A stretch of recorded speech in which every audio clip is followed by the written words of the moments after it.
What's going on, everybody? I was a little early this morning. It's a 10:15 hearing, and I scheduled the stream for 10 o'clock.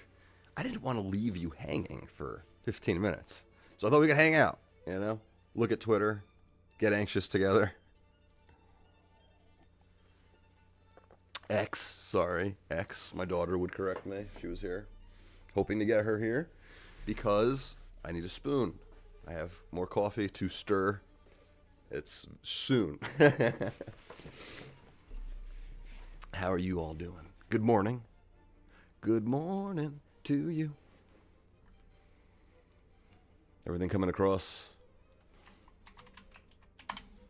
Excellent. All right. Let me just make sure. Yep. Okay. Yeah. Hey, we're not muted. All right. So let's check it out. The Vigilant Fox. A really good source of the stories that get missed. All right. Embarrassing moment. CNN's Caitlin Collins cast doubt about Trump's ceasefire deal seconds before Anderson Cooper confirms it. Excellent. All right. Number 9. 145 people were pricked in a shocking syringe attack, plunging one of France's largest music festivals into chaos. Okay, plunging. Do we need to? Is it? It's more graphic than it needs to be. I mean, so my wife immediately wants to know, and obviously I think the first question is, what was in the syringe? How do you not catch one of the people, put them in a headlock and figure it out? You know what I mean? Someone. Is there more to it? Syringe attacks were just the beginning. Riots swept the country. Wow, 371 arrests, 13 people, officers injured, 51 cars torched. And this is in France, by the way, for anybody just joining. But moving to America, let's see. RFK Jr. announces that the company behind the toxic train derailment in East Palestine will be forced to pay for the residents' health care expenses. This is huge. Yes, big moves from RFK Jr. yesterday. I read he also reformed. They are reforming prior authorization in the insurance industry. Very big, very big. By the way, if you're just joining, we are waiting for the committee to start. I jumped the gun. They've been scheduling 10:15 hearings lately, and I'm just used to a 10 a.m. start time. So, my apologies. Yes, that is huge. Stephen Miller promises fireworks after activist judge defies SCOTUS and blocks Trump deportation orders. This is insane. I mean, but I have been doing a series on these judges. Their backgrounds, where they came from. A lot of them were pushed through in the 118th Congress. Was it 118th? I think it was 118th Congress. Yeah, between like 2021 and 2023, I think. Did the Democrats maintain control of the Senate all the way through the election? I think they did. So I mean, they were pushing them through in 2024 all the way to the last minute too. You can see, and judge for yourself if the judges are qualified. Some of them are. Some of them are slick. Some of them are very intelligent. But a few of them, I think, they were scrutinized, and rightfully so. And here's the thing: if you have that super majority, I guess the House doesn't really matter. But if you have that majority in the Senate and you have the president. Obviously, the president's going to nominate these people. If you have the votes in the Senate, you don't even need to actually get through committee. The committee cannot vote on you, but the whole Senate can vote to pull your nomination through and vote on you and appoint you to whatever position I think that you are nominated to. So, in those conditions, it almost doesn't matter, right? Qualified or not, they're just going to put them through a committee. They're going to be humiliated, and then they're going to be appointed to whatever position that they've been nominated to. So, but the big looming question is the auto pen of it all. Now, there's pardons, there are executive orders, and the judicial appointments. You have to wonder what holds up, what doesn't hold up. I haven't heard too many people talking about judicial appointments, mostly about pardons and executive orders and things like that. We will see. Dr. Phil issues scathing 13-minute rebuke to the Democratic Party. Democrats, once the party of the people, now the party of Hamas, hate and waste. He writes, wow, powerful words. Okay. We focus here, there's a lot going on in the world. And I try to hyper focus on the judiciary. Regardless, sometimes there's some overlap there. But I'm trying to, and I think about this, stay in my lane. I like my lane. I don't like to have to learn foreign affairs on the fly. Occasionally we watch the Foreign Affairs Committee. For Maria Salazar, she is powerful. Okay, artificial intelligence turns murderous to avoid being shut down. No way. A shocking new study found that the top AI models were willing to kill, cutting off an employee's oxygen in a desperate bid to stay alive. Okay, come on, right? I don't believe that. Is this like a hypothetical scenario? It was like, okay, we're going to shut you down, but you could shut down the employee's oxygen. I don't know. I'm not even going to get into it because I'm not that worried about it.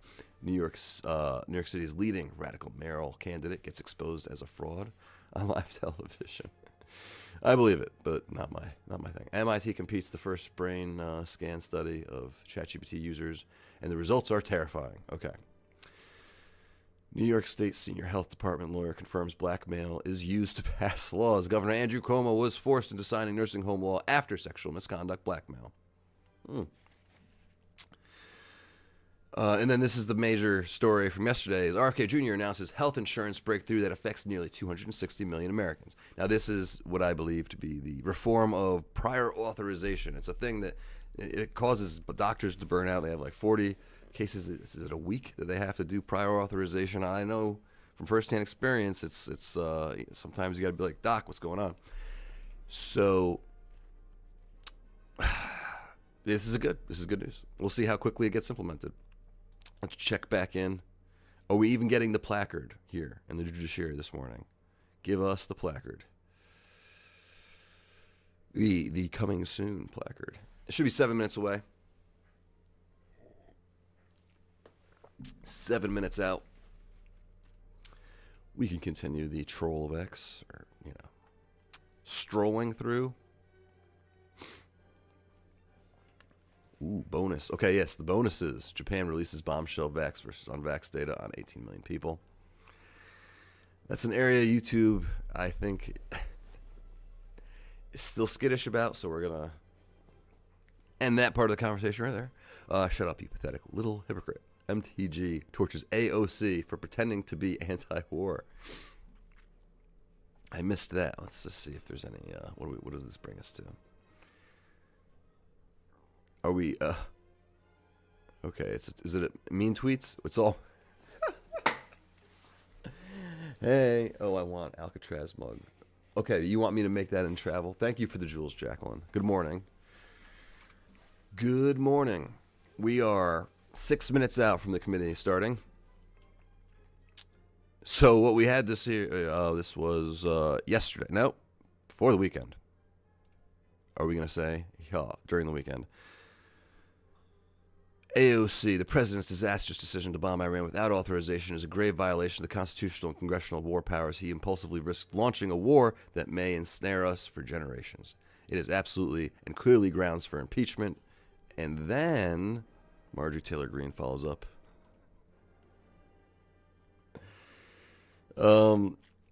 Shut up, you pathetic little hypocrite. You fully supported our military, and I see running the proxy war against Russia and Ukraine. And you voted to fund the Ukraine war under your president with dementia. You don't get to play anti-war and moral outrage anymore. Look, a lot of drama, okay? I try not to wade into these waters. These are not my waters to wade into. If it was like Grassley and Durbin, I'm there, right? Obviously, Hawley and Kennedy goes without saying. Britt and Moody, are they the same person? Yeah, maybe. I don't know. I'm just kidding. James O'Keefe, 14 hours ago. Caught on hidden camera. New York. Yes, so we already talked about this story. New York State Health Department lawyer, wow, claims Governor Cuomo was forced into signing nursing home law after sexual misconduct. Blackmail. Blackmail is just a part of doing business in New York State politics. What are you going to say? What can you say about that? Yeah, it's like, and then eventually it bubbles to the surface, and everything comes to light, and they kick out that governor, and they're on to the new governor, whatever whoever the deputy governor is, right?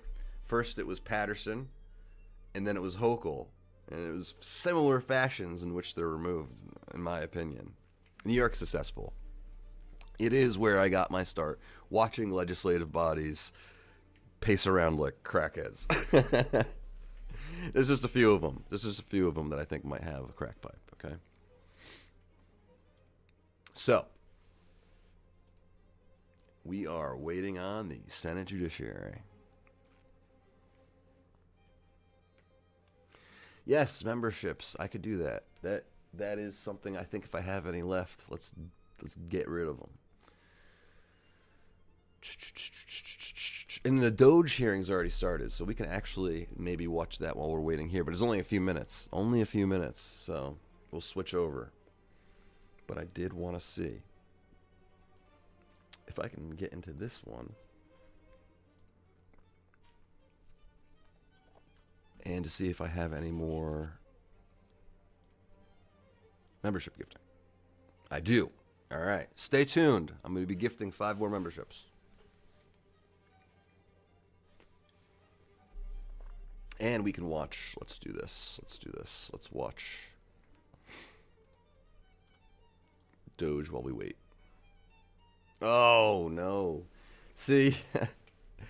This is nice that we have the power to rewind, because I don't want to waste what precious minutes I have left in my life listening to Representative Stansberry. I want to say it's not personal, but oh, this should be good. Of making an opening statement. Good morning and welcome to today's hearing. I would like to begin by showing a video of what Doge is all about. Now, usually we can't watch these videos because there are... We know and we have worked to give the American people a smaller, less bureaucratic government in Washington. And we have to give the American people one that lives within its means. The era of big government is over. The steps we're taking today will save the American taxpayers $9 billion. And ordered federal agencies to cut billions of dollars in administrative costs and to trim 100,000 federal positions by attrition. Clever. This report tells us how to cut waste, cut red tape, streamline the bureaucracy, change procurement rules, change the personnel rules, and create a government that works better and costs less. We'll consolidate departments. We'll get rid of duplicate departments. We'll allow competition to bring about better service at lower cost. We can downsize government by 12%, reducing the bureaucracy by 252,000 positions. Everyone knows that getting rid of the deficit will require some tough decisions. And that includes cutting back on billions of dollars in programs that a lot of people care about. But what should be easy is getting rid of the pointless waste and stupid spending that doesn't benefit anybody. You're paying for thousands of buildings all across the country no one uses. Now, the government hadn't been able to sell this building and others like it because of red tape. Unreal. Thought that it was entirely appropriate for our governments and our agencies to try to root out waste, large and small, in a systematic way. And in September, Joe convened the cabinet and has really pushed them hard in a way, finding savings across all our agencies. We need to step up our game. We need to go after every dime. We need to make government work for you. That's why, starting today, I've asked the Vice President to lead a renewed effort to hunt down misspent tax dollars in every agency and department of this government. We're not just eliminating fraud and waste. We hope to be instilling an entire new culture that not only our administration, but every succeeding administration will in fact pursue. We're going to give you the government you expect and deserve. I certainly wish that my Democrat colleagues felt the same as their former Democrat leaders felt and worked to try to reduce our deficit It's kind of and hilarious. reduce the size of our government. Unfortunately, these former Democrat leaders failed at what they were saying they were trying to do. But today's Doge and Doge subcommittee is actually delivering on those exact promises, and we are delivering the results. It's too bad that my Democrat colleagues constantly mock Doge, attack Doge, criticize Doge, and criticize the hardworking people in Doge. They also attack this committee and attack what we're all about. What we're But all that's about. today's Democrat Party. They're for big government, big spending, and doing nothing for So the it's American almost like people. they They're investigated American all that fraud, waste, and This abuse they're talking subcommittee about, has those highlighted former where Doge presidents, and they're like, has wait a started second, we can make a killing here. low They investigated it, and they figured out that they could also make a federal killing. spending.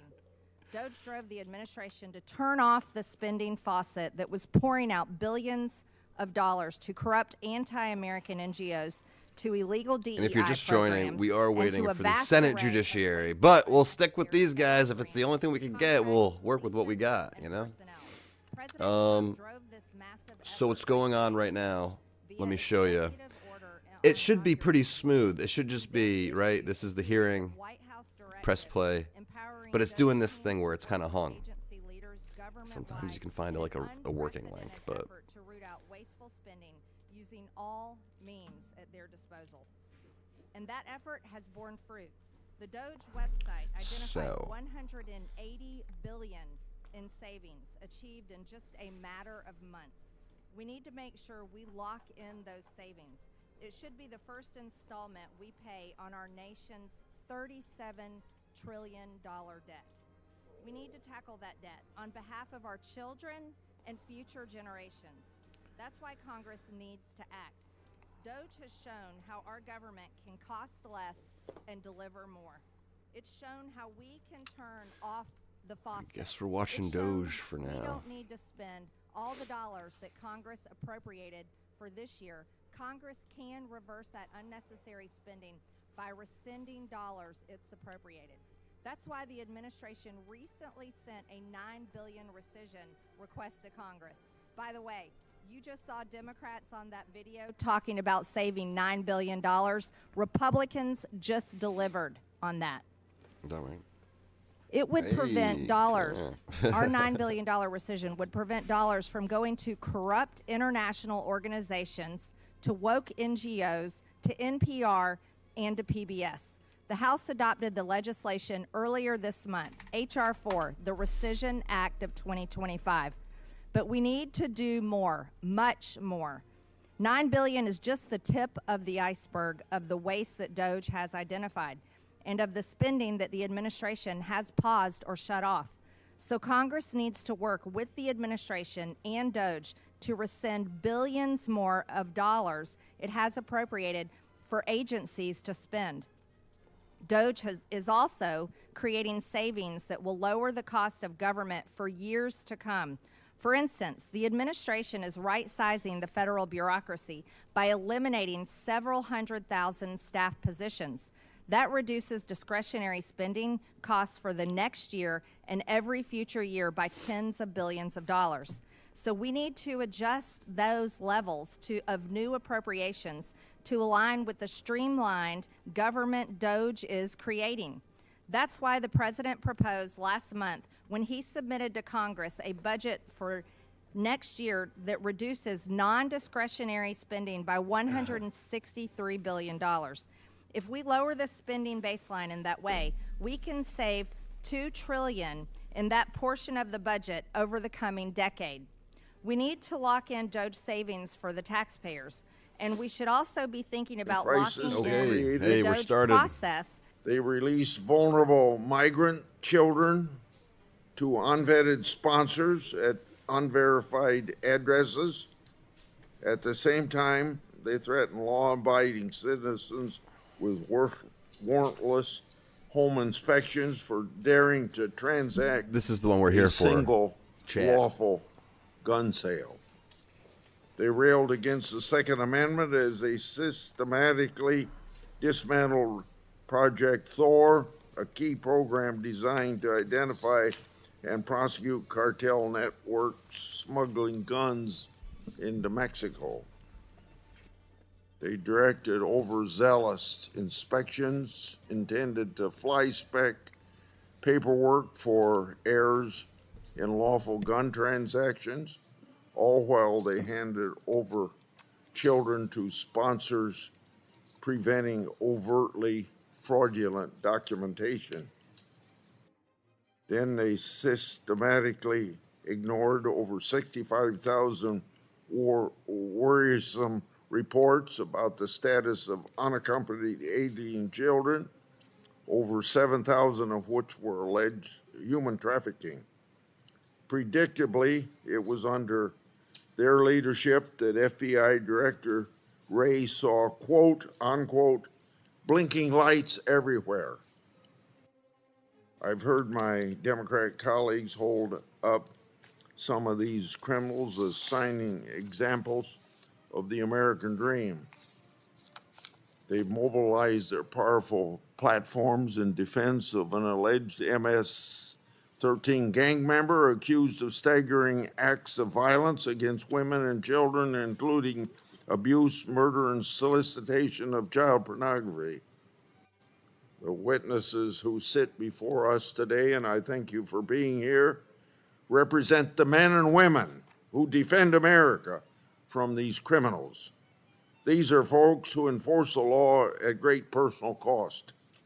As of late, they've been pelleted with rocks, assaulted with homemade explosives, and defamed and doxxed by the far left. And yet they continue to hold the line against one of the greatest national security threats to America, the Mexican drug cartels.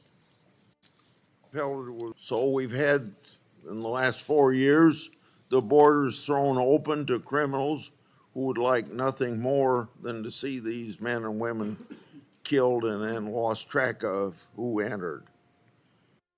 Democrat Homeland Security Secretary Mayorkas and Director Wray refused to appear for their annual congressional report on threats to the homeland. So let's not forget who, quote, unquote, fell asleep at the wheel. Before I turn to Ranking Member Durbin, I'd like to play a 2-minute video that shows the sacrifices law enforcement makes to protect us from the cartels. Will you show the video, please? American drug agent. So sometimes we can't show these. I mean, there's copyright. I've been burned before, all right? Depending on what kind of video the committee's putting out, we can watch, but oftentimes unilateral expenditure really of funds. By asserting the prerogative to spend the taxpayers' money unilaterally without authorization from Congress for this new spending, it could be said that Biden attempted to act as a king. Doge has some audio issues. In contrast, Their hearings. President I don't know Trump if you can hear it. has focused on reducing taxpayer costs and reducing the power of government. This is the whole point of Doge. All right. Trump's discretionary. It's almost so bad I don't even want to watch, you know, that buzzing. So these are just, you know, the ATF and the DEA or the ICE agents doing their thing. That's what we're seeing. But look, I don't own the copyrights to these videos. They're not public domain all necessarily, you know. Even if I do put a little bit of fair use on it, you know, I've been burned, like I said. So it's just, you know, they compile these videos, and sometimes they're okay, and sometimes they're not okay to watch. So we're just gonna wait this one through. It's just some news reports. Honestly, they could do the whole hearing without these videos, and we'd be better off for it, in my opinion. At least I definitely would be. So we're gonna wait. We're gonna wait. There are some unsavory characters that they're talking about here. So. Speak for myself, but I believe I represent the feelings of all the members of the Senate. There is no excuse for violence in political expression in America. There is no excuse for violence against men and women in law enforcement who are doing their job and risking their lives in the process. There's no excuse for that violence either in Mexico, the border states, or in the U.S. Capitol building on January 6, when we saw the rioters come storming into the building, assaulting our men and women who risk their lives for us every day. You see them in the corridors. They're standing in the back of this hall. These are the men and women of the Capitol Police who came to our defense on January 6th. As a net result, the largest criminal prosecution in the history of the Department of Justice took place. Some 1,500 of these rioters were held responsible for their conduct against law enforcement officials in this capital. We all know what happened next. The new president, Donald Trump, on his first day in office, as one of his first acts of office, decided to give full and unconditional pardon to the individuals who beat up the law enforcement officials trying to defend us that day. That was an outrage. It still is. Some of these people back on the street have committed crimes again against law enforcement. It never should have happened. That pardon should not have been given. And we must remember that the president did that as one of his first acts of office. The second point I'd like to make is this. Whether or not it's in Mexico or the adjoining states of the United States, the fact of the matter is we are dealing with a terrorist organization, officially declared as such. These Mexican cartels, we know what they're up to. They are not only a major force in the politics of Mexico, they're becoming a dominant force of illegality and criminality in the United States and in Europe and beyond. Designating them as a terrorist organization, in my mind, was the right thing to do. What would we think if we learned this morning that there were firearms dealers in the United States selling firearms to Hamas in Gaza or to ISIS, terrorist organizations which we have declared to be enemies of the United States and dangerous to the United States? Outrage, that would be the feeling. Outrage at the notion that some firearms dealer in the United States is going to sell them weapons that they can use in their evil pursuits or against America and against our law enforcement. Well, that's exactly what is happening with the terrorist organizations, the Mexican cartels. They are being armed by one country primarily, the United States. Firearms dealers in this country are selling guns into Mexico to the cartels, and those guns are being used for their evil plans across the United States. I thank Senator Grassi for this hearing to highlight the threat posed by these cartels. I held multiple hearings on the cartel threat when the Democrats were in the majority, and I appreciate the committee's continuing focus on this issue. Cartel violence and drug trafficking have hit border states hard, but these criminal organizations impact all of us across the United States. Through sophisticated nationwide networks, bad actors are profiting from harming Americans and our neighbors across the southern border. We must acknowledge the role the United States has played in arming these cartels to the teeth, sending hundreds of thousands of American-made firearms south in an iron river and empowering their use of violence to traffic fentanyl into the United States. We are supplying the firearms for the Mexican cartels. Although Mexico has one legal gun shop, one in their nation, it's located on a military base. The country has faced a surge in widespread violence over the past decades as criminal gangs and cartels have illegally acquired American weapons. According to the most recent data available from ATF, 70% of guns recovered from crime scenes in Mexico came from the United States. That's a fact. Some of these guns are .50 caliber rifles. There are experts at our witness table and in this room who can tell you that is not a rifle that's going to be used in sport or hunting. These rifles are capable of ripping through armored police cars and even downing aircraft. There are American sales into the Mexican cartels that are arming them with these deadly weapons. These weapons cannot be legally purchased in Mexico, but they can be in the United States, and they're being used against our interest. In light of the cartel threat, President Trump's recent order diverting federal law enforcement agents away from combating drug and firearm trafficking and toward mass deportation efforts is particularly dangerous. It makes it more difficult for us to stop these cartels. This will only make it easier for cartel violence and drug and human trafficking to continue. Guns smuggled from the United States arm the cartels, destabilize civil society, and increase violence throughout the region. This bolsters the cartel's ability to funnel drugs into the United States, fueling our devastating narcotics crisis. Mexican cartels are responsible for a significant portion of cocaine, fentanyl, heroin, marijuana, and methamphetamine smuggled into the United States. Currently, most of the fentanyl coming into the U.S. is manufactured and trafficked by the Sinaloa cartel in Mexico, who are armed with weapons sold in the United States to them. American guns are the weapon of choice for cartels. These guns fuel a vicious, never-ending cycle of violence, with drugs flowing north and guns and bulk cash flowing south. We must end this dangerous cycle before more innocent lives are lost. When I was chair of this committee, Congress passed the historic bipartisan Safer Communities Act, which created federal straw purchasing and trafficking criminal offenses, allowing prosecutors to target dangerous illegal gun runners who for decades have escaped prosecution. While this is a major step in the right direction, we must continue to build on this law to reduce gun trafficking at the border. That's why I introduced the Stop Arming Cartels Act. This legislation would end easy access to these high-powered rifles, the weapon of choice of these cartels that they use to create chaos in Mexico and allow victims of gun violence to sue gun dealers who knowingly transact with drug kingpins. Doesn't that make sense? If your firearms dealership is going to knowingly transact with these cartels, should you be stopped? Should you be held responsible? I think the answer is obvious. It's time to end the cycle of violence that has cost so many lives.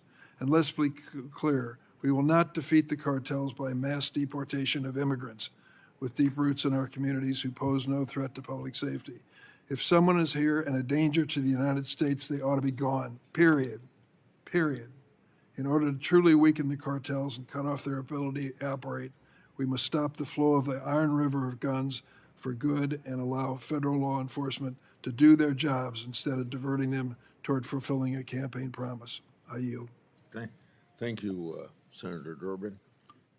I'll now introduce our witnesses and swear them in. We have a rare opportunity to hear from people on the front lines of cartel enforcement. So the Justice Department and Homeland Security has responded to my request to send individuals with firsthand experience on the line. Matthew Allen of Drug Enforcement Administration currently serves as Special Agent in charge of the Los Angeles Field Division of DEA, a position he's been in since December 2023.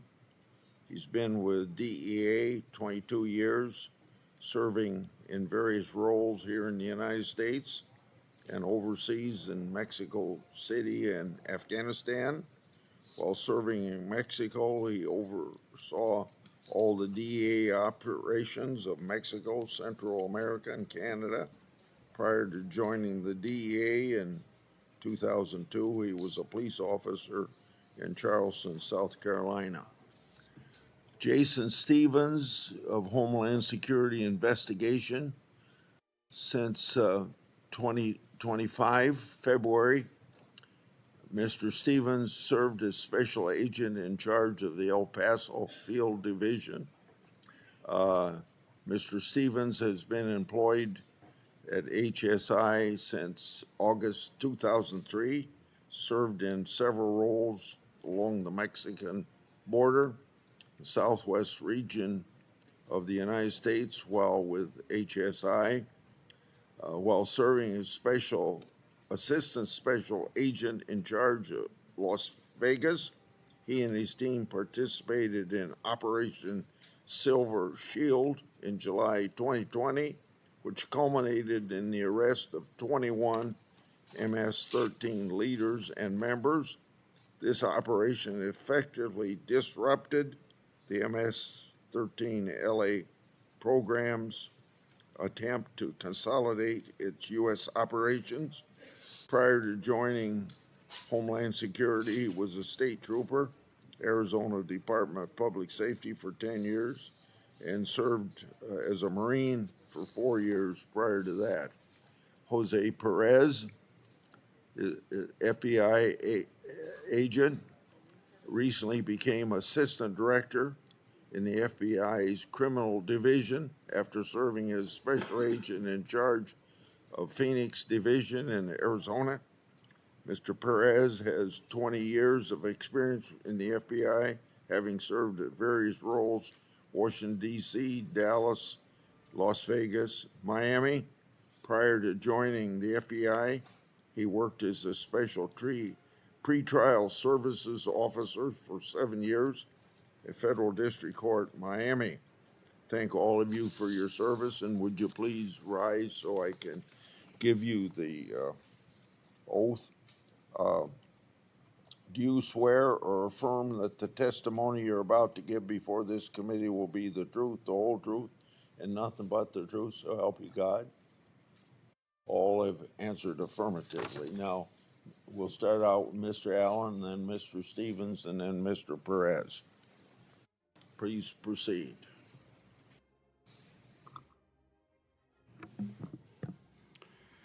Chairman Grassley, Ranking Member Durbin, and distinguished members of this committee. Thank you for the opportunity to speak here today. I appear on behalf of the men and women of DEA's Los Angeles Field Division, agents, analysts, and support staff who work every day on the front lines of the synthetic drug crisis in one of the most strategically important regions in the country, protecting American people from those who profit in death. I wish I could begin with a statistic or a chart, but the truth is better understood in silence. In the stillness of a teenager's bedroom whose phone never lights up again, and whose laughter that once echoed through the house has gone quiet, all because of a single counterfeit pill, made for 10 cents in a clandestine lab and sold on our streets for $25. That's the price of American life today. I lead the DEA's Los Angeles Field Division. We're not dealing with street dealers and smuggling mules. What we face today in Southern California is a full-scale infiltration by foreign criminal empires, the Sinaloa Cartel and the Jalisco New Generation Cartel. Paramilitary organizations with global supply chains, corporate-level logistics, and battlefield tactics. Just weeks ago, we raided a cartel stash site in downtown Los Angeles, a warehouse not far from our own office. Inside, painted across the wall from floor to ceiling, was a mural of El Mencho, CJ&G's most ruthless leader. Clad in a bulletproof vest and flanked by the cartel's insignia, a shrine, not hidden in the jungle or some remote compound, but right in the heart of America's second largest city. The message was clear: we're here and we are among you. During the trial of Minchito, son of CJ&G's top leader, cartel operatives were caught surveilling DEA agents and informants right here in Washington, D.C. As a direct result of the capture and prosecution of Minchito, CJ&G struck back in Mexico, shooting the wife and killing the daughter of a cooperating informant and killing a Mexican army soldier. This is who we're up against: paramilitary cartel with global reach, willing to kill families and surveil U.S. personnel on our own soil. This isn't just crime, it's terror. We later uncovered that El Mencho's own daughter and son-in-law were living in a gated community in Riverside, California, just down the street from the chief of police. When we executed that warrant, we seized garbage bags stuffed with Rolex watches, designer shoes, luxury handbags totaling over $2.5 million in assets and over $1 million in cash. These people were not hiding in the shadows. They were hiding in plain sight, shopping in our stores, sending their kids to our schools, and laundering death through the American dream. These cartels do not just destroy lives, they destroy communities. They exploit our ports, highways, banks, and increasingly our immigration system. While many who cross our border seek opportunity and refuge, cartels weaponize chaos. They flood smuggling routes with both poison and people.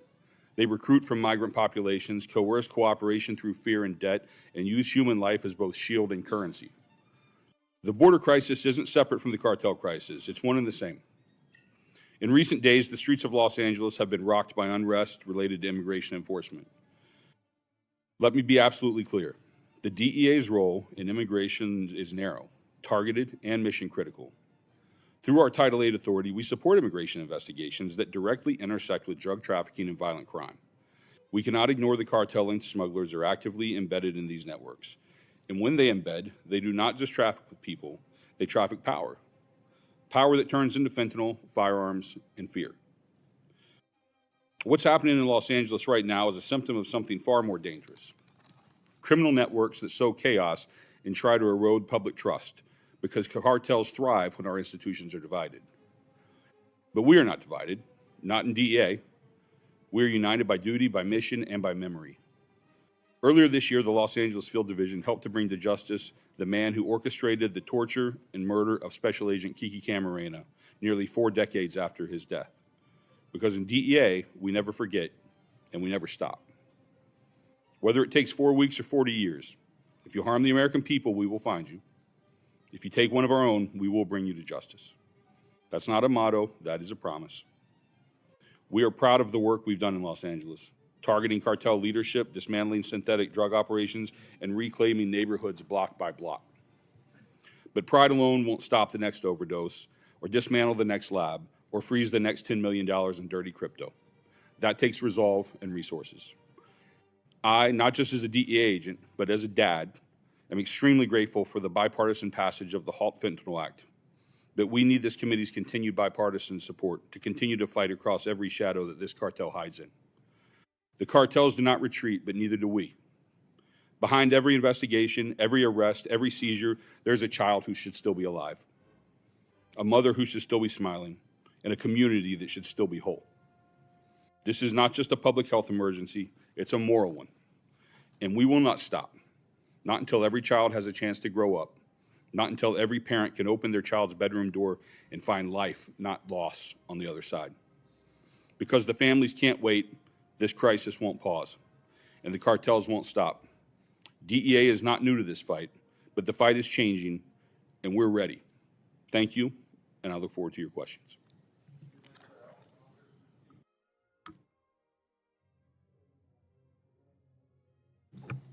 Members of the committee, thank you for the opportunity to appear before you today.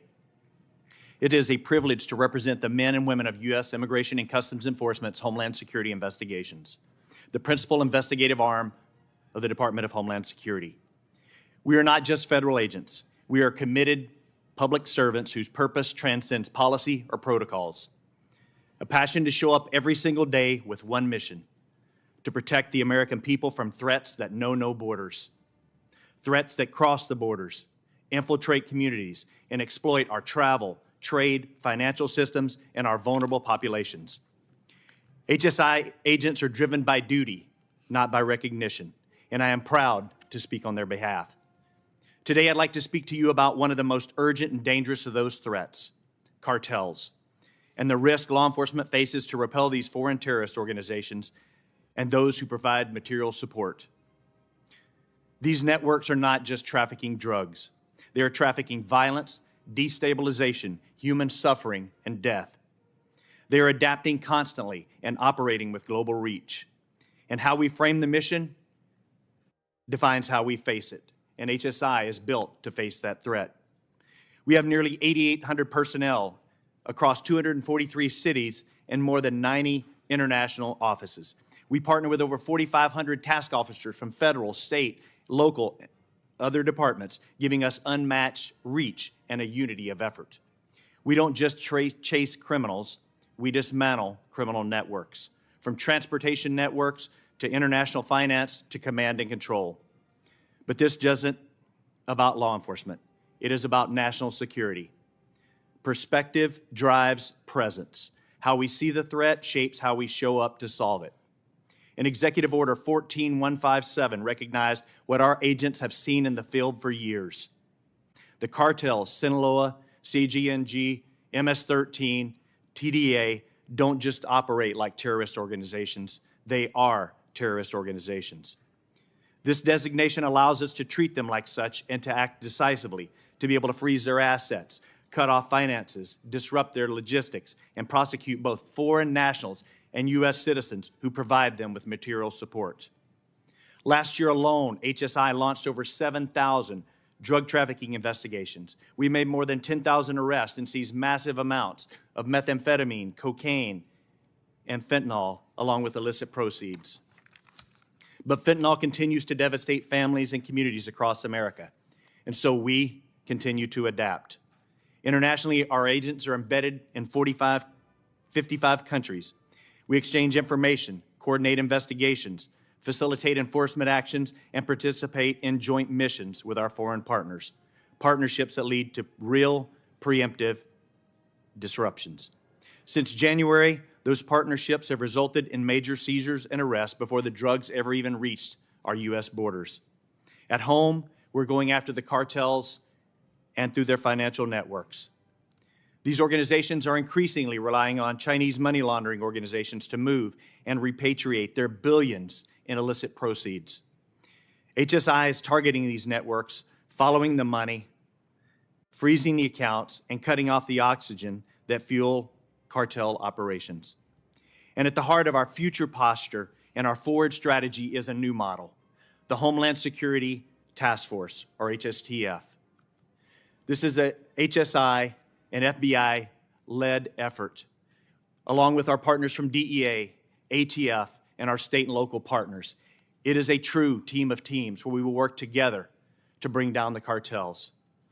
We will continue leveraging our expertise, our tools, and our partnerships to confront these threats head on, to protect our communities, defend our children, and uphold the rule of law. Thank you for your continued support of HSI, and I look forward to your questions today. Stevens, now Mr. Perez. Good morning, Chairman Grassley, Ranking Member Durbin, and other members on the committee. Thank you for having me here today to discuss the FBI's efforts to combat Mexican cartels. I'm privileged and honored to represent the men and women of the FBI, particularly the Criminal Investigative Division here today. The FBI has long prioritized the fight against violent gangs and transnational... Could you pull the microphone a little closer, sir? Pull your microphone closer, please. Sorry, sir. The FBI has long prioritized the fight against violent gangs and transnational criminal organizations, or TCOs, particularly cartels, that traffic dangerous drugs like fentanyl across our borders and drive the drug crisis in our country. We've led major investigations through our Safe Streets task forces and organized crime drug enforcement task forces, working side by side with federal, state, and local partners to disrupt drug pipelines, target gang leadership, and dismantle criminal networks. What we face today is more complex and more violent and more interconnected than ever before. To be clear, the FBI's Criminal Investigative Division is laser focused on the cartel's trafficking of dangerous narcotics like illicit fentanyl across our borders. As of today, the FBI has over 6,000 cases targeting TCOs, with over 850 linked to cartel leadership, including TDA, MS-13, and the Sinaloa cartel. Tackling these networks means addressing every link in the chain, including the street gangs that help move their product, launder money, and enforce violence here at home. This isn't just a border problem, it's a nationwide public safety crisis. To effectively dismantle these interconnected networks, the FBI and HSI are spearheading the creation of the Homeland Security Task Forces, stemming from the administration's executive order on protecting the American people against invasion. HSTF strengthened our operations by expanding our reach, improving real-time intelligence sharing, and targeting threats at every level. HSTF's focus on disrupting TCOs engaged in drug and weapons trafficking, money laundering, homicide, kidnapping, and other federal crimes, both in the United States and around the world. This robust coordination is backed by significant resources. More than 2,200 FBI special agents and over 3,900 task force officers across the FBI are dedicated to full-time targeting violent gangs and TCOs. The Foreign Terrorist Organization designation is a powerful tool in the FBI's fight against cartels. It enhances intelligence collection, deepens collaboration with our partners in the intelligence community and military, and enables DOJ to pursue investigations related to these charges, including material support against cartel members. Since January, we've made over 500 gang-related arrests, more than half involving members of FTO-designated organizations. We've also expanded watch-listing efforts to capture more cartel and gang affiliates. Earlier this year, the FBI's vetted team in Mexico captured one of our top 10 most wanted fugitives linked to numerous acts of violence against civilians and rival gang members. These actions are part of the broader FBI strategy that targets threats at all levels through the multi-pronged approach. Currently, the FBI has more than 6,200 active investigations into local neighborhood-based gangs, many tied to national gangs like 18th Street, Mexican Mafia, Bloods, and the Crips. These gangs often act as vital partners to the cartels, expanding their reach and helping evade law enforcement. Through our Safe Streets task forces, with more than 2,500 arrests this year already, we work with our local, state, and other federal law enforcement partners to dismantle violent street gangs using the enterprise theory of investigation, enabling tougher federal charges for the entire gangs. Just this month, an FBI Atlanta investigation in partnership with DEA led to the largest fentanyl seizure in Georgia's history, valued at $9 million, with the arrest of a convicted felon. That's enough fentanyl seized in that case to kill 4 times the state's population. In Newark, 30 people are now facing federal charges for narcotics and firearms trafficking-related offenses related to fentanyl and crack cocaine. We're also targeting darknet opioid sales with our Joint Criminal Opioid Darknet Enforcement, or J-Code team. Just last month, in Operation Raptor, the J-Code Group identified 270 dark web vendors, buyers, and administrators in 10 countries, including the United States, and arrested them on federal charges, and this led to the seizure of more than 2 metric tons of narcotics. These aren't just investigations or statistics for us, though. It's personal. Violence and drugs are flooding our neighborhoods, showing up where kids play and ride their bikes and walk to school. These drugs end up in the wrong hands, destroying lives and fueling fear. These violent gangs also target the brave men and women in law enforcement who put on the badge every day and risk their lives to protect our communities.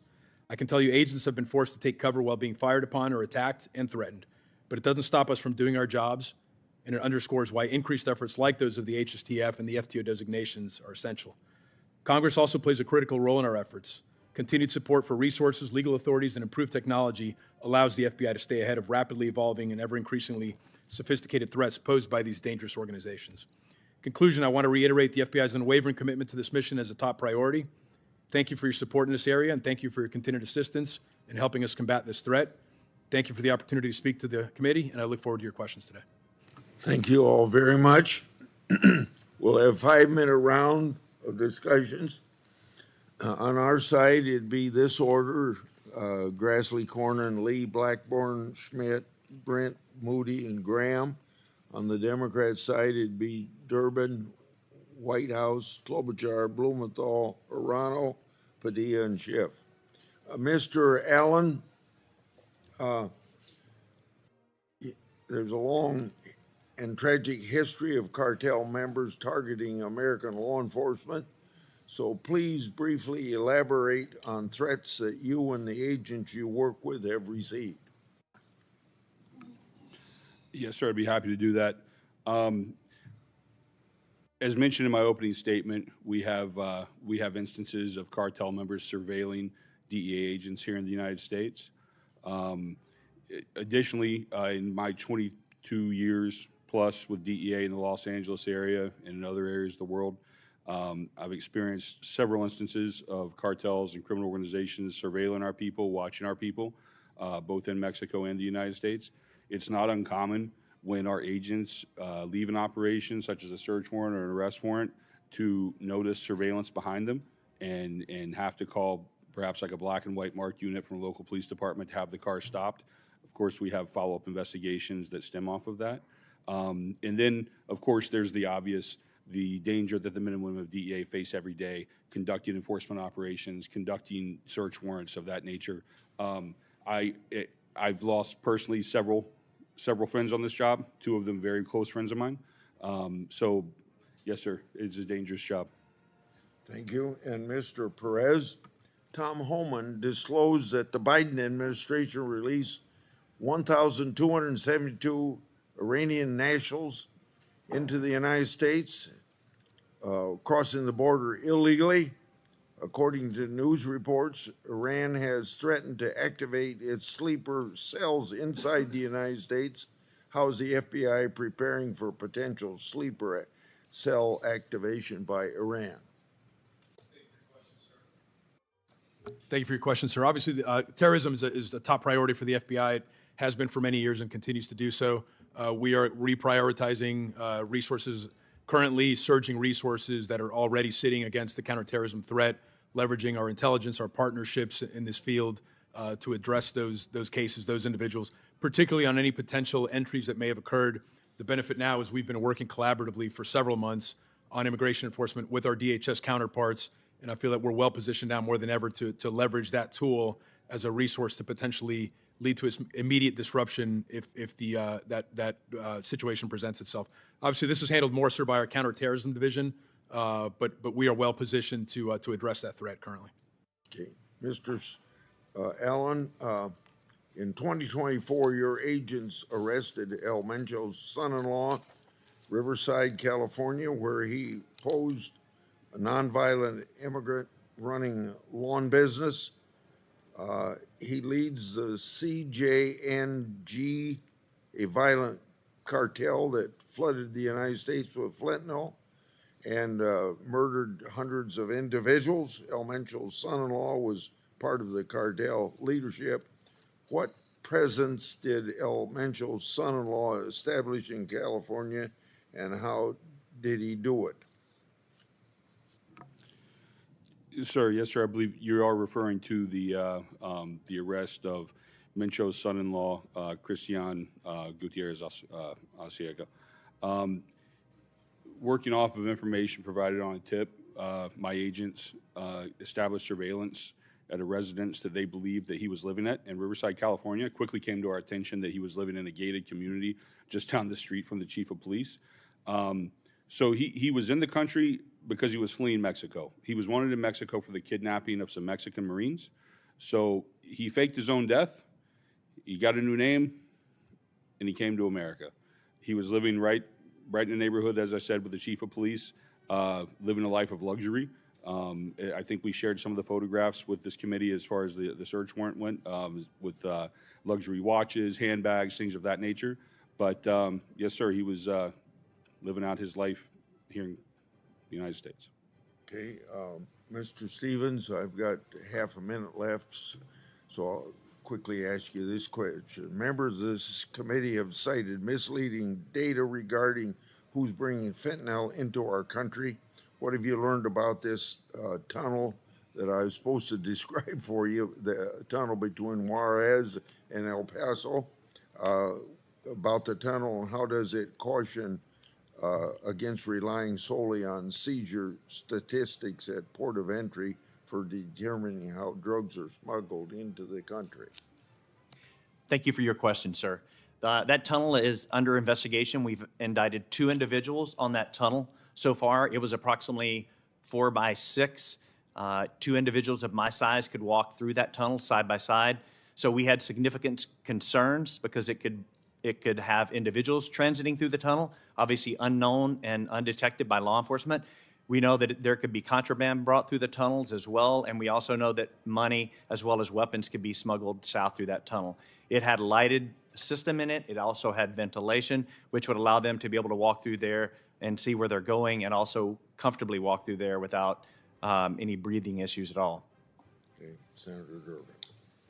Thanks, Senator Grassley. My thanks to you and your organizations and the men and women who literally risk their lives for us every single day to stop this narcotics crisis.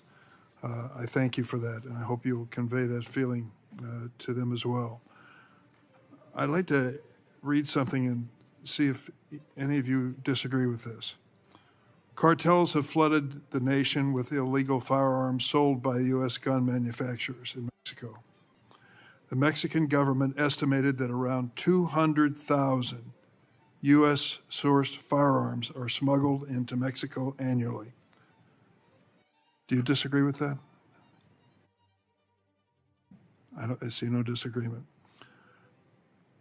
The hope is that the United States can do something about the flow of firearms from our country into Mexico to these cartels. Heavily armed cartels use military-style weapons and other weapons to assassinate politicians, attack the military, kill and injure judges, journalists, and police, terrorize ordinary citizens throughout Mexico. The cartels traffic fentanyl and other drugs into the U.S. and spur migration, and they're using these same weapons against your men and women in law enforcement. Is that a fact? Have you heard that? Do you disagree with that? No disagreement. In January, the Justice Department reported a 25% increase in crime gun tracing requests from Mexican authorities in recent years. Over 3/4 of crime guns recovered in Mexico are traced to 4 states: Arizona, California, New Mexico, and Texas, according to the Justice Department. Has that been your experience as well, that is a large source of these illegal firearms coming from the United States to the cartels? The answer in the affirmative. It's also noteworthy that 90% of gun dealers in the United States do not sell guns into the crime gun pipeline. If you act safely, as most gun dealers do, you would not supply a crime gun pipeline. It's only a small percentage of gun dealers who sell virtually all the crime guns, and manufacturers have been told not to supply those dealers. Are you aware of that effort? Have you heard anything about that? It would seem that that would be a critical part. Now, this is a tough issue. When we get into firearms, we start talking about the Second Amendment and we choose up our sides and go to the respective corners. It happens here on this committee, it happens in Congress, and it happened here today. I listened carefully to your presentations, each of you. Mr. Allen, you mentioned the word firearm one time. Mr. Stevens, you referred to the ATF. Mr. Perez, you referred to weapons. This seems to me to be a major element, arming the terrorist groups called the Mexican drug cartels.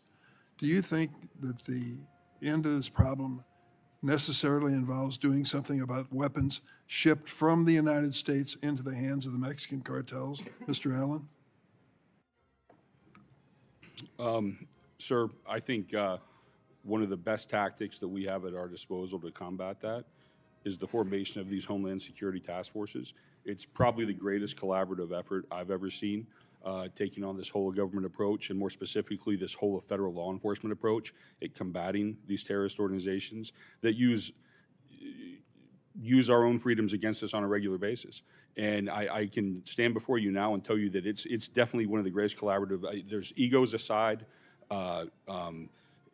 sides aside, everyone is in this fight together. Can you tell me what is being done to stop the flow of firearms from the United States into the hands of these terrorist cartels selling drugs?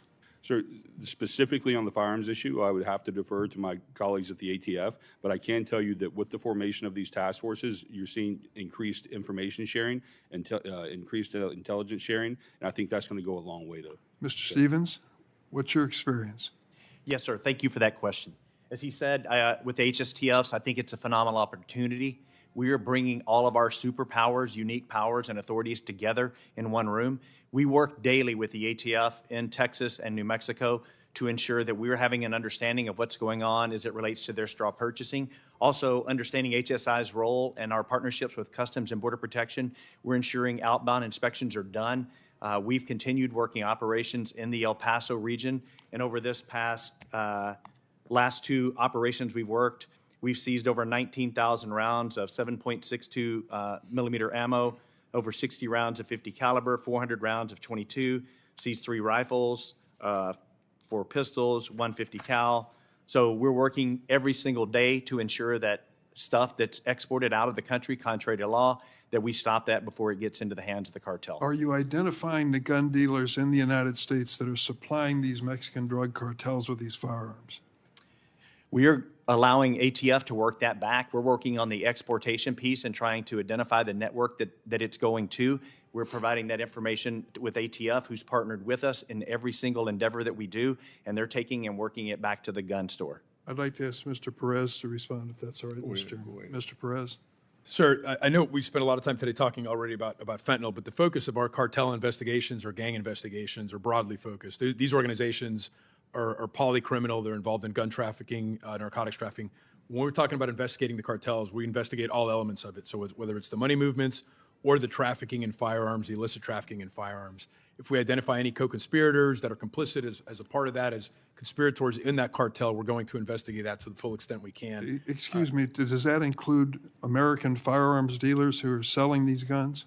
So again, in an investigation, anyone who's complicit in that conspiracy, potentially, who we find to be complicit and is prosecutable, we're going to present that obviously for prosecution. Have there been prosecutions of these gun dealers in the United States? I don't have any firsthand anecdotal examples, sir. Again, I would defer to ATF that handles more of that piece specifically. I will say, sir, though, just in the last 6 months through our cartel and gang investigations, we've seized close to 4,000 guns nationally, but about 2,200, sir, along our border offices. So as we investigate more aggressively the cartels, the gangs, we will encounter firearms, illicit firearms, and encounter how those firearms have landed in the hands of these criminals. Thank you, gentlemen. Thank you, Mr. Chairman. Before I call on Senator, I want to remind everybody in this area that Senator Durbin's been talking about, that Senator Cruz and I have introduced a bill that we call Protecting Communities and Preserving the Second Amendment Act. A section of that bill would establish law enforcement run task forces along the southern border to combat cross-border gun smuggling. So far, we don't have bipartisan support, and I would beg for bipartisan support. But this is partly an answer to the fact that under the Biden administration, they didn't implement the new rules that would work with the federal firearms licensees. It's a valuable source. That's a valuable source of intelligence for law enforcement community, and that effort was lost. Go ahead, Senator Cornett. Thank you all for being here and for your service to the nation. It's critical work, but sometimes I feel like we're bailing a sinking boat. And I think if I reflect on it, there's a couple of reasons why that's the case. One is we've seen for the last 4 years an open border policy, which basically was an open door to criminality, gangs, human trafficking, drugs, and the like, which made the United States a very lucrative market for the work of the cartels that we're here to discuss. The second, and I want to direct this to you, Director Perez, we have a partner, so to speak, in Mexico to deal with some of these issues, but in fact, corruption in Mexico is a long-standing endemic problem. One report recently said that in a review of the activities of state-level anti-corruption prosecutors in 5 Mexican states, out of nearly 6,500 investigations opened, only 22 convictions were achieved. Yet we depend on the Mexican officials and their vetted units to work with our intelligence community and our law enforcement agencies to go after the fentanyl labs and the cartels. But what do we need to do? Or is there anything more we can do to address the corruption issues in Mexico? It seems like President Trump has gotten the attention of President Sheinbaum, and certainly the extradition of the 29 individuals was a positive sign. I don't recall that ever happening before under any previous president. But what do we need to do to try to address the problems of corruption in Mexico? Thank you for your question, sir. While obviously corruption is a significant issue in Mexico and other countries that we work in, there's also a lot of cooperation. We continue to build on that cooperation. We have probably our largest legal attaché office for the FBI. Our largest international offices is throughout Mexico. We do work with vetted teams. We have our partners within Mexican law enforcement, as we do in other countries that we've trained, that we've vetted, work with, and try to build bilateral cooperation, and have had a number of successes. So again, corruption does exist. It is an issue. It is an issue we're aware of. We try to build on that capacity. That's part of our legal attaché, our overseas mission, is to build that capacity, build that trust. We've brought those vetted team officers, prosecutors to our academies in Quantico, Virginia, not just for Mexico, but from other countries, to try to, again, build that capacity, work on these cases. I will say, sir, to highlight, including that extradition, we've had a number of other successes over the years in Mexico. Those successes come directly attributable to the cooperation with Mexico. So again, we want to try to build on the positive there, work through any of that corruption, work as best we can to try to build their capacity, and hopefully continue to work towards bilateral success. Mr. Stevens and Mr. Allen, do you feel like our ability to make progress in this area against the cartels should be dependent on cooperation of the Mexican government? Or are there things that the United States ought to be doing unilaterally to address this threat? Thank you for your question, sir. I think HSI is uniquely placed with some of the largest vetted units in Mexico, along with our attachés and the agents that we have down there. While we have seen corruption, what we're seeing now is increased cooperation. We've been working through capacity building, and we've seen commitment from them, to include a success that we've had earlier this fiscal year of the seizure of the largest amount of fentanyl ever seized in Mexico's history, which was 1.5 tons of pressed fentanyl. So we have had some successes in that space, and we're going to continue and try and build on that with our current attaché teams. Mr. Allen? Sir, I would actually echo my colleague's words about cooperation in Mexico, but also his words about corruption in Mexico. I spent 2 years in Mexico myself. I had a front row seat to it. Historically, there is quite a bit of corruption in Mexico. I am optimistic, though, with President Sheinbaum's administration, and especially Secretary Omar Harfuch leading the Mexican Security Department, whom we have a history with. As far as directly to your question, I think unilaterally, bilaterally, any tools that we can bring to save American lives to this fight, I'm for. Senator Klobuchar. Very good. Thank you all. Thank you for your good work. In March, the U.S. Attorney's Office in Minnesota indicted 11 people after federal law enforcement, state, local partners worked together. As you know from the horrible tragedy this last week in Minnesota, we have a good team of law enforcement that work well together across the board. They broke up a Mexican drug cartel trafficking ring that smuggled large amounts of meth from Mexico to the Twin Cities, in addition to drug trafficking. They also were charged with kidnapping people in the Twin Cities who owed them money.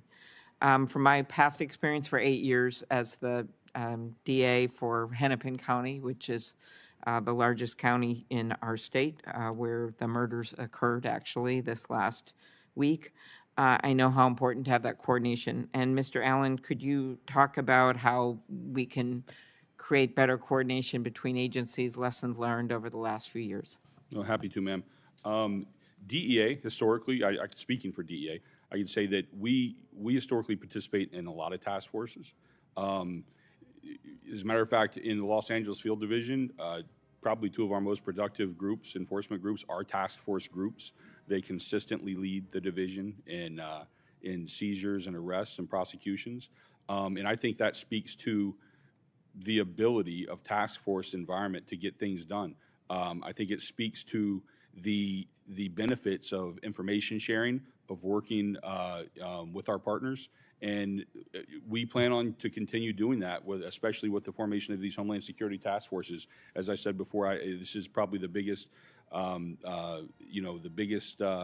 collaboration that I've seen in my career in attacking this problem.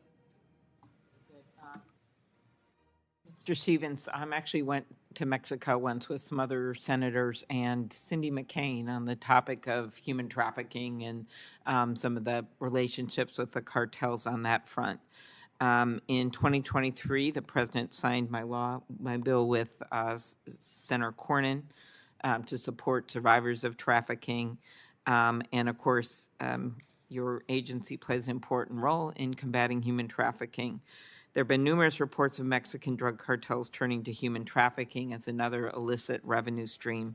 Could you talk about that connection with the transnational cartels and human trafficking? Yes, ma'am. Thank you for your question. I'd like to extend our condolences and thoughts and prayers to you and your community up there. That was extremely unfortunate and heartbreaking. HSI has the Center for Countering Human Trafficking that exists here and is supported by teams that cover over sex trafficking as well as labor trafficking. They support HSI investigations and other investigations around the country. Obviously, we've seen gangs and cartels they use and they focus on sex trafficking as a revenue stream for their criminal activity.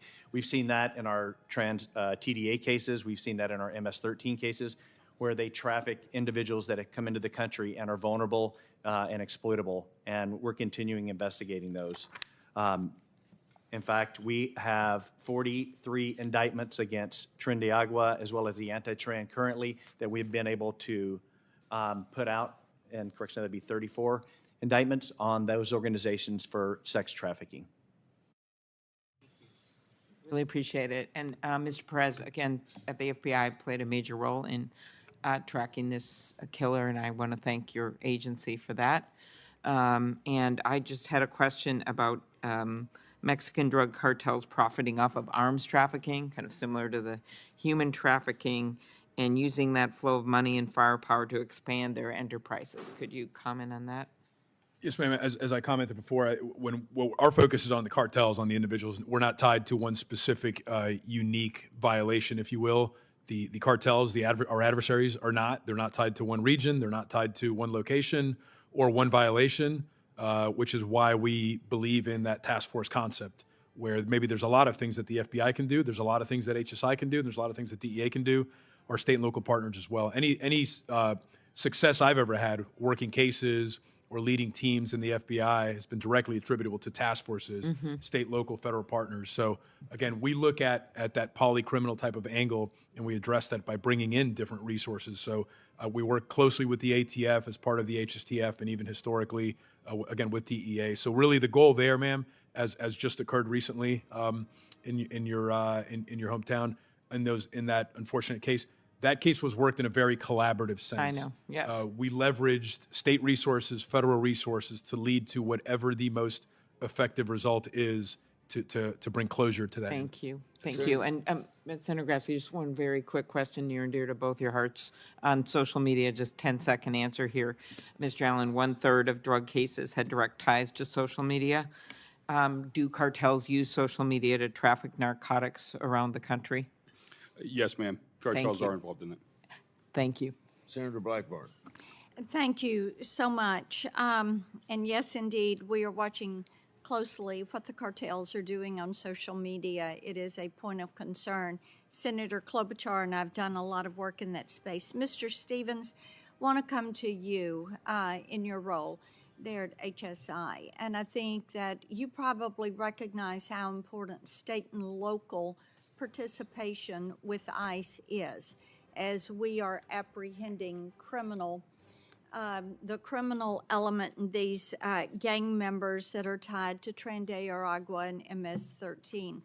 One of the things I've worked on for the last several years is the CLEAR Act, which that legislation would codify the 287G program and thereby enabling local and state partners to more easily work with, with ICE. And I know you started out as a state police officer. Talk a little bit about the importance of having that state and local participation with ICE as we do these apprehensions. Thank you for your question, ma'am. This is extremely important. As the special agent in charge for HSI El Paso, I have a very unique footprint. I have a boot in the state of Western Texas, or the Western District of Texas, where we have extreme support from law enforcement. We're able to work with all the state and local agencies. I also have a boot in New Mexico, which has more regulations. I have successes in all of those locations because I have great partnerships, but it shouldn't depend on great partnerships. In my role as a special agent in charge, I have to have political conversations with law enforcement leaders instead of public safety conversations. Our goal as public safety leaders across our agencies is to be able to go in and see how we can most help our state and local partners, because I wished as a state trooper I would have known what I knew now. And so for me, having that ability to have those conversations without putting my state and local partners in a bad position with their mayors or city councils or governors, that's extremely important. So codifying 287G would simplify that process. Yes, ma'am. Thank you for that. Last week, I had the opportunity to do an ICE ride-along in Nashville and see firsthand how the process is working, and also to talk with our ICE agents in Nashville. I think there's a lot of concern about the increase of assaults, a 500% increase on these agents in the last few weeks. One of the things we've done in response to the mayor of Nashville and his office that doxed our federal law enforcement officers, ICE and HSI, as they were conducting some of these raids. They've apprehended 554 illegal aliens, criminal illegal aliens, since May. So it's been quite an effort, but we did legislation that would make it illegal to dox federal law enforcement officers and immigration officials. And we're surprised that that had not been done, and so we have legislation with committee right now that would do that. I wish that I could hear very quickly from each of you, just 10 seconds or so, about how these efforts to dox law enforcement, including our ICE officers, ultimately jeopardize their safety, security, and their families. So, Mr. Stevens, I'll start with you. Thank you, ma'am. I've experienced that with one of my own employees who was photographed during an operation. It was put out on Instagram, and the individual that had posted that had indicated that the community needs to remind him where he came from and where he was. And so for me, that's extremely, extremely important. My employee felt such threat from that he completely changed his appearance to be able to protect his family when he's off duty and out in the community with them. Thank you. Mr. Perez? Thank you, ma'am. Yes, that would be significant, any type of legislation to prevent that. It's a significant threat. The doxing poses a tremendous vulnerability. Just to highlight one example we're currently dealing with, an agent is being threatened with photos. The problem is exacerbated by social media, by technology that allows them to maybe quickly identify somebody through a photo. But in this doxing incident, the agent is being threatened, but also with pictures of his children, to back down on the operations that are ongoing at the fear of doxing or potentially some type of threats towards his family. So a significant threat that we're concerned with, ma'am. My time has expired. Mr. Allen, quickly, anything to add? Yes, ma'am. I would say doxing is clearly an attempt by others to keep law enforcement from doing their jobs through the threat of exposure, through the threat of violence, and putting people's families out for public scrutiny. Thank you. Yield back. Senator Hirano. Thank you, Mr. Chairman. We all know that there is a significant flow of firearms from the United States into the hands of these cartels. And I'm glad that Senator Durbin asked you all the question of what we can do to stop this flow, and most of which are coming from 4 states, Arizona, California, New Mexico, and Texas. And you all testified that, you really don't know what to do, that you kicked it off to the ATF, that they're supposed to be trying to stop the flow, the significant flow of firearms out from our country to Mexico. So that's your testimony, right? It's not your responsibility. It remains with ATF to figure this out? Anybody? Yes. You stay with it. That's not your responsibility. That's your testimony. No, ma'am, that's not my testimony, ma'am. I'm sorry, just to correct. Would you like to elaborate? Yes, so at least on the piece of the... What you can do? Yes, Mr. ma'am. Stevens? Yes, ma'am. Briefly? So for us, we do see that as one of our responsibilities, and we're going to do that through the HSTFs, as that's one of the pillars of efforts that it refers to as it relates to that. So we're working and using our unique authorities to be able to work that together. So we are working hand in hand with them daily on operations as it relates to the outbound weapons. Can you provide the information to this committee, what success that you are having in stopping the significant flow of firearms, and who are the people in our country who are selling these firearms? So I want to move on to the fact that you all work for agencies where we know that there is resources have been diverted from each of your agencies probably to engage in immigration enforcement. President Trump has made it clear that immigration enforcement is a priority for his regime.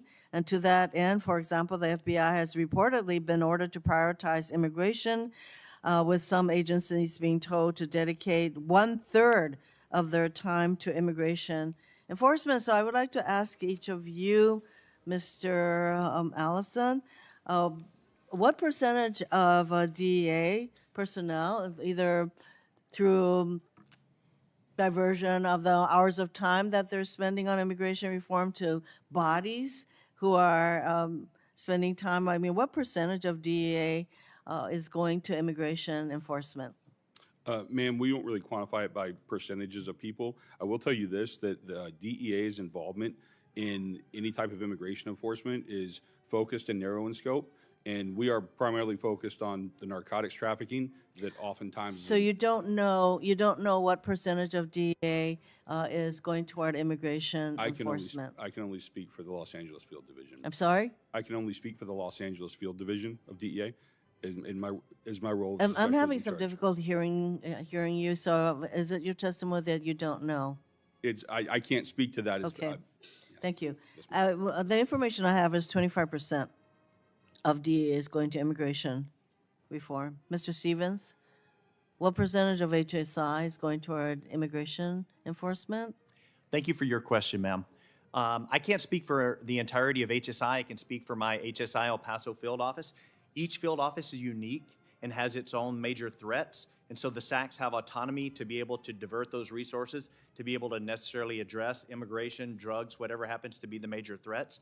I have human smuggling occurring in my offices daily, so I have a significant number of resources dedicated to what would be referred to as immigration enforcement. And what percentage, what constitutes significant to you? I have approximately 4 groups that are dedicated to working human smuggling investigations, which would be about 28 people in my El Paso office. The information I have is that it is unclear as to what percentage, if we can talk about it in those terms. It would be helpful for us to know what kind of diversion of resources is happening toward immigration reform, as opposed to the law enforcement and the drug enforcement activities that you all are supposed to be engaged in. That in the case of HSI, it is that scores of agents have been reassigned, literally reassigned to immigration reform. FBI, Mr. Perez, ma'am, what percentage of FBI resources are going toward immigration? Yes, ma'am. I don't have an exact percentage. I Enforcement? can tell you that over the last several months that we've been involved in it, supporting our DHS counterparts. The number ebbs and flows from smaller to maybe surges at time or two. I will tell you, though, the success of what we're doing in the immigration front. When we first started, we've identified close to 800 predicated FBI subjects that were in violation of some type of immigration status. We've been able to leverage that tool, that partnership, to disrupt everything from terrorists to spies to gangs. Excuse me, I am running out of time, but I just want to say that these are important questions for us to know, because you all are supposed to be, you have your mission. One wonders if, for example, the information I have is that with regard to FBI, 45% of agents in 25 large field offices are working immigration full-time, 45%. So, and as for the ATF, 80% are working on immigration enforcement at least part of the time. So there's a significant diversion of resources toward immigration reform as opposed to the stuff that you all are supposed to be doing. Thank you, Mr. Chairman. Senator Schmidt. Thank you, Mr. Chairman. And just to follow up with that, I hope you do more deportations. I hope you help find more criminals. And I hope we send them either back to their home country or somewhere else. And it's on that point that I want to use my time to sort of address something here. And thank you, Mr. Chairman, for holding a hearing. I have listened for 6 months to Democrats on this committee for any President Trump nominee that comes here, grilling them about whether or not they're going to follow the law, whether or not they're going to abide by court orders. And through 1,000 different ways to ask the same question, they give the appropriate answer. President Trump, by the way, in his first term and now in his second term, has abided by every single court order. So this newest fake constitutional crisis, and we're on to another one today about Article 2 powers this weekend. There's just a new fake constitutional crisis from the Democrats every single week. But on this one in particular, it is worth pointing out what happened yesterday. What happened yesterday, a radical, liberal, progressive, leftist judge, Brian Murphy, who was confirmed in the lame duck session when Joe Biden, President Otto Penn, may not even have known he was appointing this person, approved by the Democrats in the Senate, is now refusing to obey by a Supreme Court order for the deportation of 7 criminal aliens. And let's just do a little bit of tail of the tape. These people are, one of them is a convicted arsonist. Another one is an armed robber. Another one is a murderer of an elderly woman. 2 more are murderers. One is a child rapist, and another is a rapist of a person with special needs. These are the people that the Democrats spend their time defending. And now we have a judge, through an act of, dare I say, insurrection, which is a word that's thrown around here all the time, is refusing to abide by the Supreme Court's ruling to say, yeah, actually, when you wrong, we are ordering you to allow these deportations. This judge, Brian Murphy, decided to cite the dissenting opinion, and say, you know what, I'm going to give the Supreme Court the middle finger. I don't want to do it. So for all of the nonsense I've heard on this committee about every judge, including the ones from Missouri that were put forth, every nominee, including Pam Bondi, every single person in the administration that's come before the committee, there's sort of righteous indignation to sit here and act like they have the moral high ground on obeying court orders and the rule of law. It's all a lie. And the mask has come off because Brian Murphy has shown what this is really all about. The Democrats believe in that, but only when it suits them. In this issue of illegal immigration, I can't actually believe they're doing it. I can't actually believe that this 80-20 issue, the American people want to meet mass migration with mass deportations, period. And their willingness to allow assaults on law enforcement officers who are doing their jobs is insane. What you will not hear, you've heard some Democrats disavow the violence, but what you will never hear any one of them say is that, you know what, we need to take a step back and let ICE do their jobs, because they don't really want ICE to do their jobs. They're totally fine with a bunch of leftist radicals who invaded the White House with President Autopin. They can't believe their luck. They were writing white papers about open borders, and then they were setting policy, throwing our borders open to 15 million people who are here illegally. And when a president comes in, after campaigning on the idea that he was going to deport these 7 people, including an arsonist, a rapist, a murderer, of elderly people, of people with disabilities, that's the line. That's the red line. And now you've got a judge willing to back them up. So this is outrageous. And I don't think it's going to last for very long, but I applaud you for what you do every day. You don't get a lot of thanks. You're put in a impossible position, and I've seen what's been going on in California. It's ridiculous. If you're here illegally, you don't have a right to be here illegally, period. End of story. And guess what? The law says you can be deported somewhere else, like in this case. And the Supreme Court just affirmed that. And now we have a rogue, liberal, leftist district court judge who doesn't want to abide by it. So I don't want to hear any Democrat on this committee who voted for this guy, by the way, ask a Republican nominee if they're going to abide by court orders, because who they voted for isn't doing it. So you want to talk about a real constitutional crisis? There it is. That's it. Thank you, Mr. Chairman. Senator Whitehouse. Thanks very much. Welcome, all of you, and thank you for your service in the work of defending the country from the danger of the international narcotics cartels.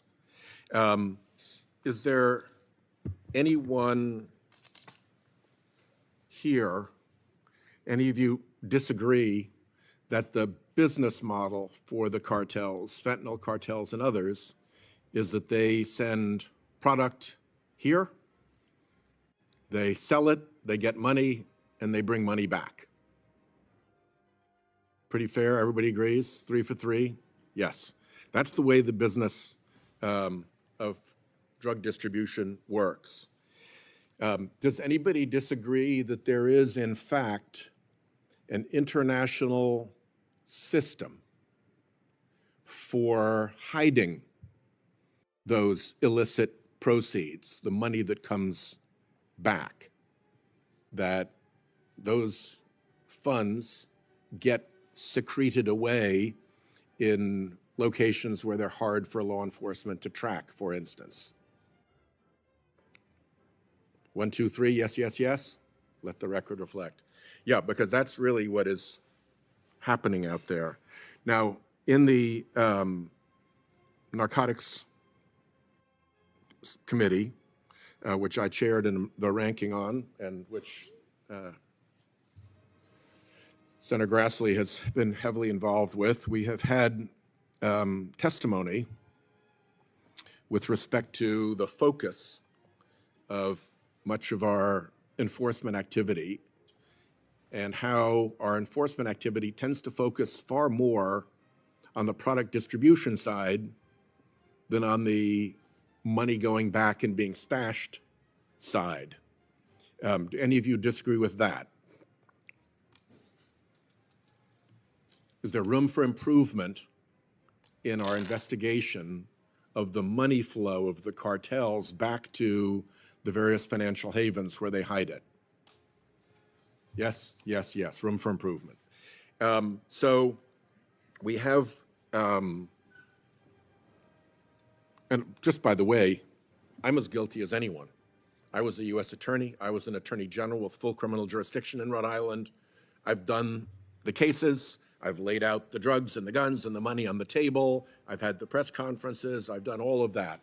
But the more I learn of this market, the more I see that we really need to drill into the financial underworld, the international financial underworld that supports the cartels.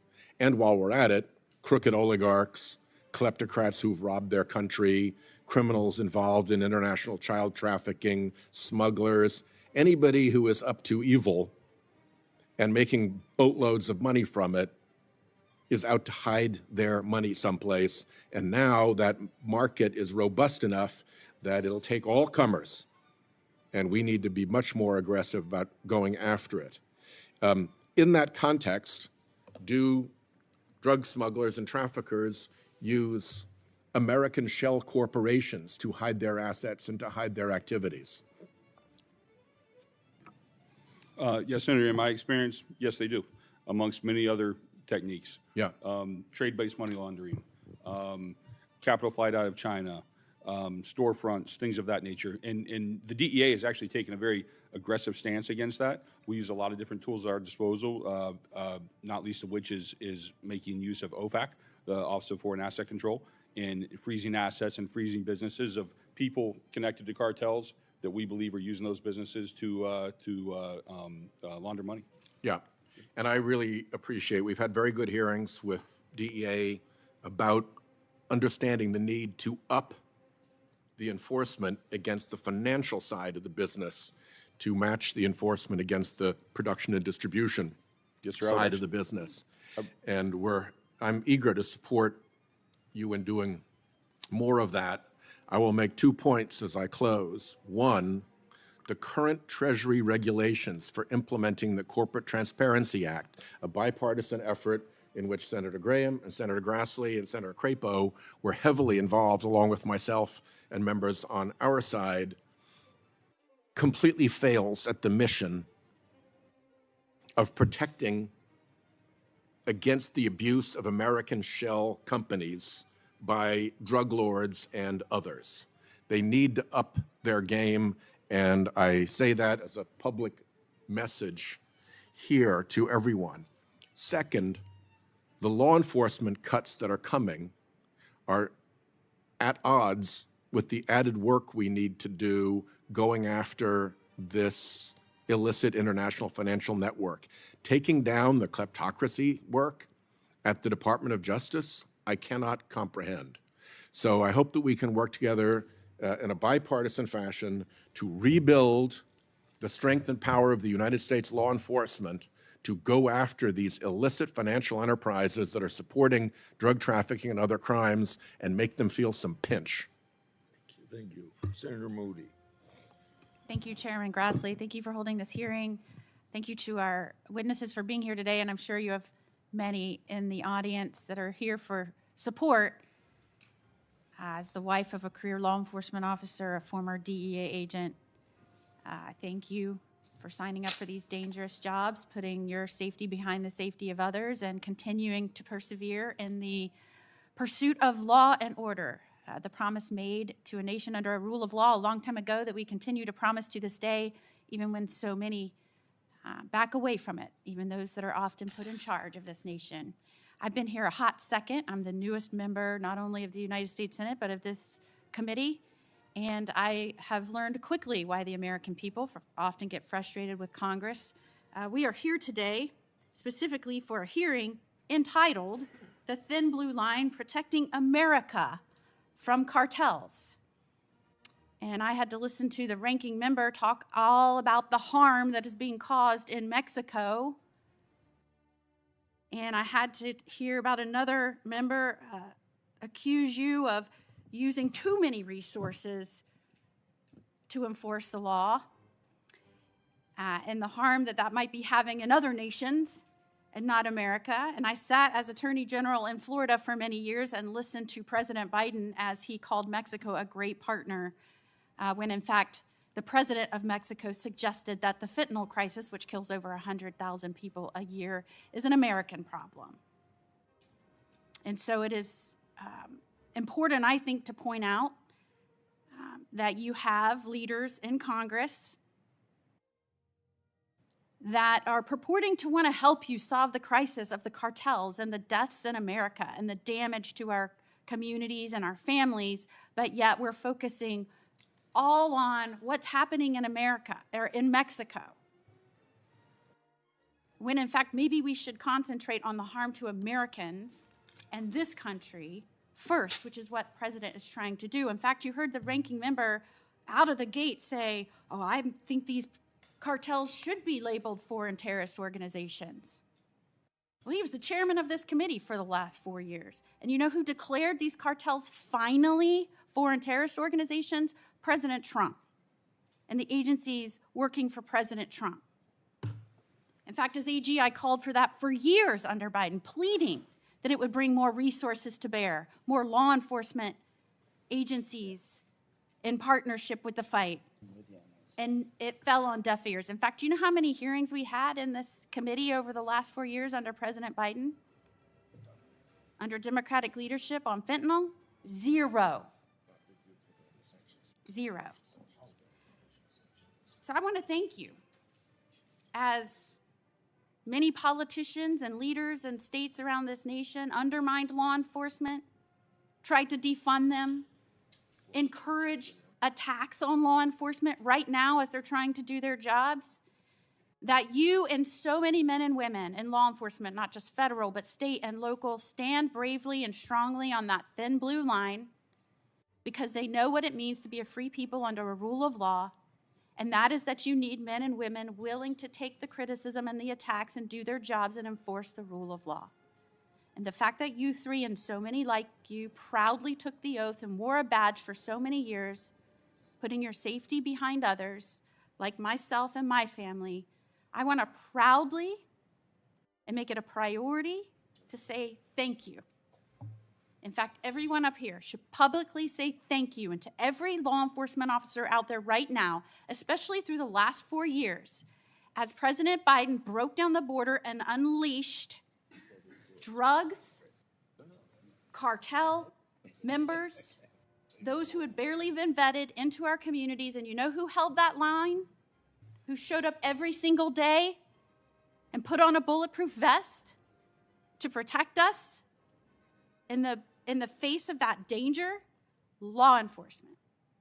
They stood on that thin line between chaos and order, between good and evil, for us, and in a broader sense, for this country and what it means to live as a free people under a rule of law. So publicly and proudly, I say thank you. And I want to ask, what do you need to protect America and this nation and our people first and foremost? Because the last person that had that job abdicated that responsibility to an auto pen. So we need to say not how can we first help other countries? How can we first help other nations? How can we first help America? Because we know from the time President Trump was in office until Biden, those on the foreign terrorist watch list that were let in went up 2,500%. What can we do to protect America first and foremost and give you to do your jobs? Let me ask you, Mr. Perez. Can you give short answers, please? Yes, sir. Thank you, ma'am, for the comments. I would say the number one challenge for us on the resource piece, obviously human resource is an issue, but really I think continued focus on ensuring that we have the best technology available, the best equipment, the best resources as an agency, as a government, to combat these threats, to combat all types of threats, whether it's terrorism or cartels, ensure we're using and utilizing the most effective technology out there to be more efficient at fighting crime. Thank you, Mr. Chairman. Are you done? Well, I'm never done, but since time is out, I will be done. Yeah, Padilla. Thank you, Mr. Chairman. Can't even remember. And I, too, thank all three of our Shit, witnesses sitting next to him. for I your think we got Holly service, next. and for your participation. We're taking here bets. Is Padilla today. gonna cry? Been sitting here for a few minutes and observing from my office as well. I know there's a lot of passionate comments that have been shared on both sides of the dais here. And I'll try to stay as focused as I can on policy and to be driven by, I think, some key data points, which are helpful for this discussion. And I would begin by recognizing, and tell me if you disagree, but Mexican cartels rely heavily on firearms, which we understand are trafficked from the United States, including military-grade weapons like sniper rifles. Now, while Mexico has strict gun laws on the books and only one legal drugstore, our understanding, our intelligence tells us that it's U.S.-based straw purchasers and rogue dealers who play a significant role in arming transnational criminal organizations. According to ATF, up to 500,000 U.S.-sourced guns are trafficked to Mexico each year, undermining both U.S. and Mexican law enforcement efforts. I'm not seeing any no nods from all of you, so I assume you're agreeing with me so far. I associate myself with a question and issue that Senator Durbin raised earlier about what role United States-sourced firearms play in enabling cartel violence and drug trafficking operations. So I want to sort of follow up on that and ask first you, Mr. Stevens, what role do unlicensed sellers, gun shows, or online marketplaces play in firearms trafficking to cartels? And if you can, just as a follow-up, how has HSI adapted its investigative approach in response to these challenges? Thank you for your question, sir. So as it relates to gun shows and the gun shops, that would be the straw purchasing piece, which ATF is the primary lead on. We work with them hand in hand. I know you guys probably get tired of hearing about the Homeland Security task forces, but it is a great concept now because we're not just collaborating, we're co-located and we're co-mingled to work together, and we're talking every single day, greater than what we've ever done in my 32 plus years. And so we're working with the ATF to ensure that if they have a straw purchaser or they believe that the weapons are going to be exported in southbound, that they're working with us. And we're working hand in hand with our Customs and Border Protection partners to ensure that we have outbound operations and inspections going so that weapons and ammunition and currency isn't southbound and getting into the hands of the cartels. Yep. So I just want to make sure I'm understanding your response Yes, sir. Clearly. When I mentioned the examples of gun shows or online marketplaces, coordination is great. Are you suggesting that because of the new communication coordination with other agencies that the online marketplaces and the gun shows are no longer a challenge or a concern, or do they remain a challenge and a concern? I must have misunderstood your question. They absolutely remain a concern, sir. Okay. So again, I'm glad I asked a follow-up for clarity. So what new strategies are being adopted, particularly through this newfound coordination, to help address those, or what new strategies would you recommend to be able to tackle the challenges of online marketplaces and gun shows? So I think the way the HSTF, or the Homeland Security Task Force, is going to work out of El Paso, it is co-led by the FBI, SAC, and myself. As we sit together, we're going to have debriefings or briefings from our intelligence teams, and we're going to have a greater understanding of what each agency is seeing as it relates to the cartels, what the major cartel threats are within our corridor, and the same with the weapons trafficking. And so we're going to be able to have a greater understanding as a whole and be able to focus as a whole of government to be able to address that. I would love, as a follow-up to this hearing, to hear more about what recommendations or policy changes come of those conversations, because we're at, more than 5 months into this administration. A lot of these task forces and operations are not new, so I'm eager that some of the improvements come sooner rather than later. You mentioned the FBI. I have one more question for Mr. Perez. How does the FBI coordinate with other federal and foreign partners, for that matter, to trace the firearms recovered from cartel-related crimes? And as a follow-up to that, what new tools would improve your ability to hold the traffickers accountable? Thank you for the question, sir. On the firearms tracing south of the border and really domestically too, again, that is ATF's primary role. We submit our firearms to trace through the ATF systems. But again, the recipe for success there, as we've talking about, Homeland Security Task Force is a co-located or a joint environment where we're working these cases side by side. I'll go back to my earlier comment, Senator, when I talked about our focus, though, on these cartels. We're not focused on one particular violation. We're not just focused on fentanyl, even though I know we're spending a lot of time speaking about that. We're focusing on these groups themselves and all types of crimes that they commit. And as I mentioned previously, sir, through our investigations, collective investigations, just this year alone, we've seized close to 3,000 firearms in our investigations. I'm sorry, close to 4,000, over 2,200 along our southwest border offices. So as we continue to aggressively and better investigate these cartels, these groups that transit in fentanyl and in drug trafficking and other human trafficking, also in firearms, we're going to encounter firearms trafficking. We're going to encounter how they get them, how they move them, and anyone else who's complicit in that environment. Thank you all. And Mr. Chairman, just in wrapping here, I know my time is up. Come on, only Holy. because I've heard so many of my colleagues raise the issue of the current Can't do a immigration Padilla enforcement shift actions, back not just to in Los back. Angeles, It's but particularly in Los too Angeles. much. I'm hoping you've seen reporting of Cato Institute research and findings that more than 90% of the migrants that have been detained since October, so the beginning of the fiscal year, do not have serious criminal convictions. If this was indeed truly solely targeting dangerous, violent criminals, there would be no disagreement. There would be no debate. Yeah, Laura, that was him crying on But TV. what we see in practice is much different than that. So to And the Cato- extent that you're all Cato just focusing Institute's on the dangerous, position on violent immigration and criminals open with borders that is criminal history insane. and/or Have you ever seen the guy that we applaud you. they wheel out? Enforcement beyond that, I think Talk that's about it. worthy He's subject insane. matter of discussion. Thank you, Mr. Chairman. Before Senator Graham, I want to put in the record without Yeah, Holly, patiently waiting. without opposition, letter from the President, Matthew Silverman, of the Federal Law Enforcement Officers Association, speaking about some of the trouble that law enforcement people have. Senator Hawley's going to chair the committee. Senator Graham, you go ahead. Thank you. Come on. Thank you very much, gentlemen. I appreciate what you do for our country and all those like you out there. So I want to associate myself with Senator Whitehouse. I think we need to get to the root cause of funding and all the shadow organizations that actually benefit drug cartels. You all agree with that, right? The money laundering is real. Senator Padilla's concerns about drugs, arms coming from America into Mexico, arming the cartels, that's very real. I'd like to do something about that. But my question is, do we have a willing partner in Mexico?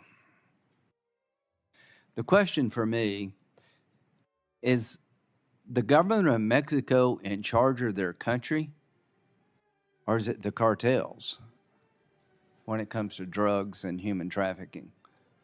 What would you say, Mr. Stevens? Thank you for your question, sir. Currently, Mexico is being a good partner with us. They've increased our transnational criminal investigative unit footprint there, which allows us to take investigations that are occurring on U.S. soil and expand them into Mexico, helping us better identify Why are the cartels so strong in Mexico? I mean, is it fair to say that there are parts of Mexico they control completely, Mr. Perez? Thank you, sir. Again, I'll go back to my earlier comments that there is obviously corruption is prevalent down there. There's areas where How much of Mexico is under cartel control? I don't have any numbers, sir. Would Part it of our be mission down there, sir. 10% of the country, 20%? I can't comment on that, sir. I can Okay. tell you that part Can of you our get mission. back with me about it? Yes, sir. Mr. Allen, why is it such a problem in Mexico? You know, he talked about corruption. Is the government serious about dealing with cartel problems in Mexico? I think historically that's been one of the biggest obstacles that we faced. Is it changed dramatically? We do have optimism that it is changing, sir, yes. Okay. Well, that's good. You get back with me. Do we know where there are fentanyl labs operating today? I don't have that information with No, me. I mean, you have to pinpoint it, but is it fairly well known where some of these labs are? We routinely receive like informant information and reliable information. Is that right, that Mr. tells us Stevens? where these fentanyl labs are at, yes. Yes, sir. I know we have some information. As I indicated previously, we had one of the largest seizures in Mexico's history of pressed fentanyl of 1.5 tons, and that was related to information we provided to them. We've also identified... You provided it to them? Yes, that is correct. Okay. Mr. Perez, has there ever been a joint operation between the United States and Mexico where we partnered with them and went into Mexico to take down a drug lab? Yes, sir. I'd say we've partnered with them more in the intelligence piece. Obviously, Mexico's No, I'm talking about going down and actually taking the thing down. where we are physically there conducting operations, sir. I'm not familiar with any. So how many people a year die from fentanyl poisoning coming from Mexico, Mr. Allen? Fentanyl poisoning itself, tough to say. The number of people that passed away in 2023 from drug overdoses and drug poisonings was about 107,000. Approximately 70% of that is related to fentanyl, sir. Okay, so that's a lot of people, right? It's more than Vietnam, Afghanistan, and Iraq combined. Just hear what the gentleman said. It's more than all those wars combined. President Trump talked about using military force against drug cartels. Do you think that would help, Mr. Allen? Sir, I can only speak for my position as Special Agent in charge of L.A. Okay. Those are decisions made at the Department of Defense and DA headquarters, and I'm not prepared. So he's openly talked about taking down some of these drug cartels and laboratories by using military force. I would encourage him to keep thinking that way. Generally speaking, is Mexico the problem or the solution, the government, when it comes to drug cartels? Mr. Allen. I think they're in a unique position to be both. Well, generally speaking. Generally speaking, that's where it comes from, sir. So that would be a problem. Stevens? I agree with the same comment. I think they're uniquely positioned to be both. Well, are they more the problem or the solution? I think they can be both. No, that's not the question. You got to pick. Do you know? I would say right now they're a solution for us. They've been actioning our information we've provided them. Okay. Mr. Perez, do you agree with that? Yes, sir, I agree with that, and their cooperation is the solution. I will also say that many... So you think the Mexican government is providing solutions to the cartel problems? They are providing solutions, yes, sir. They could provide more. There's more capacity there, and we're trying to build on that. I will also say that members of the Mexican law enforcement have died serving action on behalf of the United States government. I appreciate that. So we had testimony about a month ago, quite the opposite. Just seems to me that they're mostly the problem, not the solution, because there's so many of these organizations operating out in the open. They literally have control of large parts of Mexico. So I'm glad to hear they're doing better. But from my point of view, they're not doing enough. Senator Schiff, then Brett. Thank you, Mr. Chairman. Thank you, gentlemen, for being here, and thank you for your public service. Greatly appreciate it. I served for almost 6 years in the U.S. Attorney's Office in Los Angeles, worked very closely with the DEA when I did.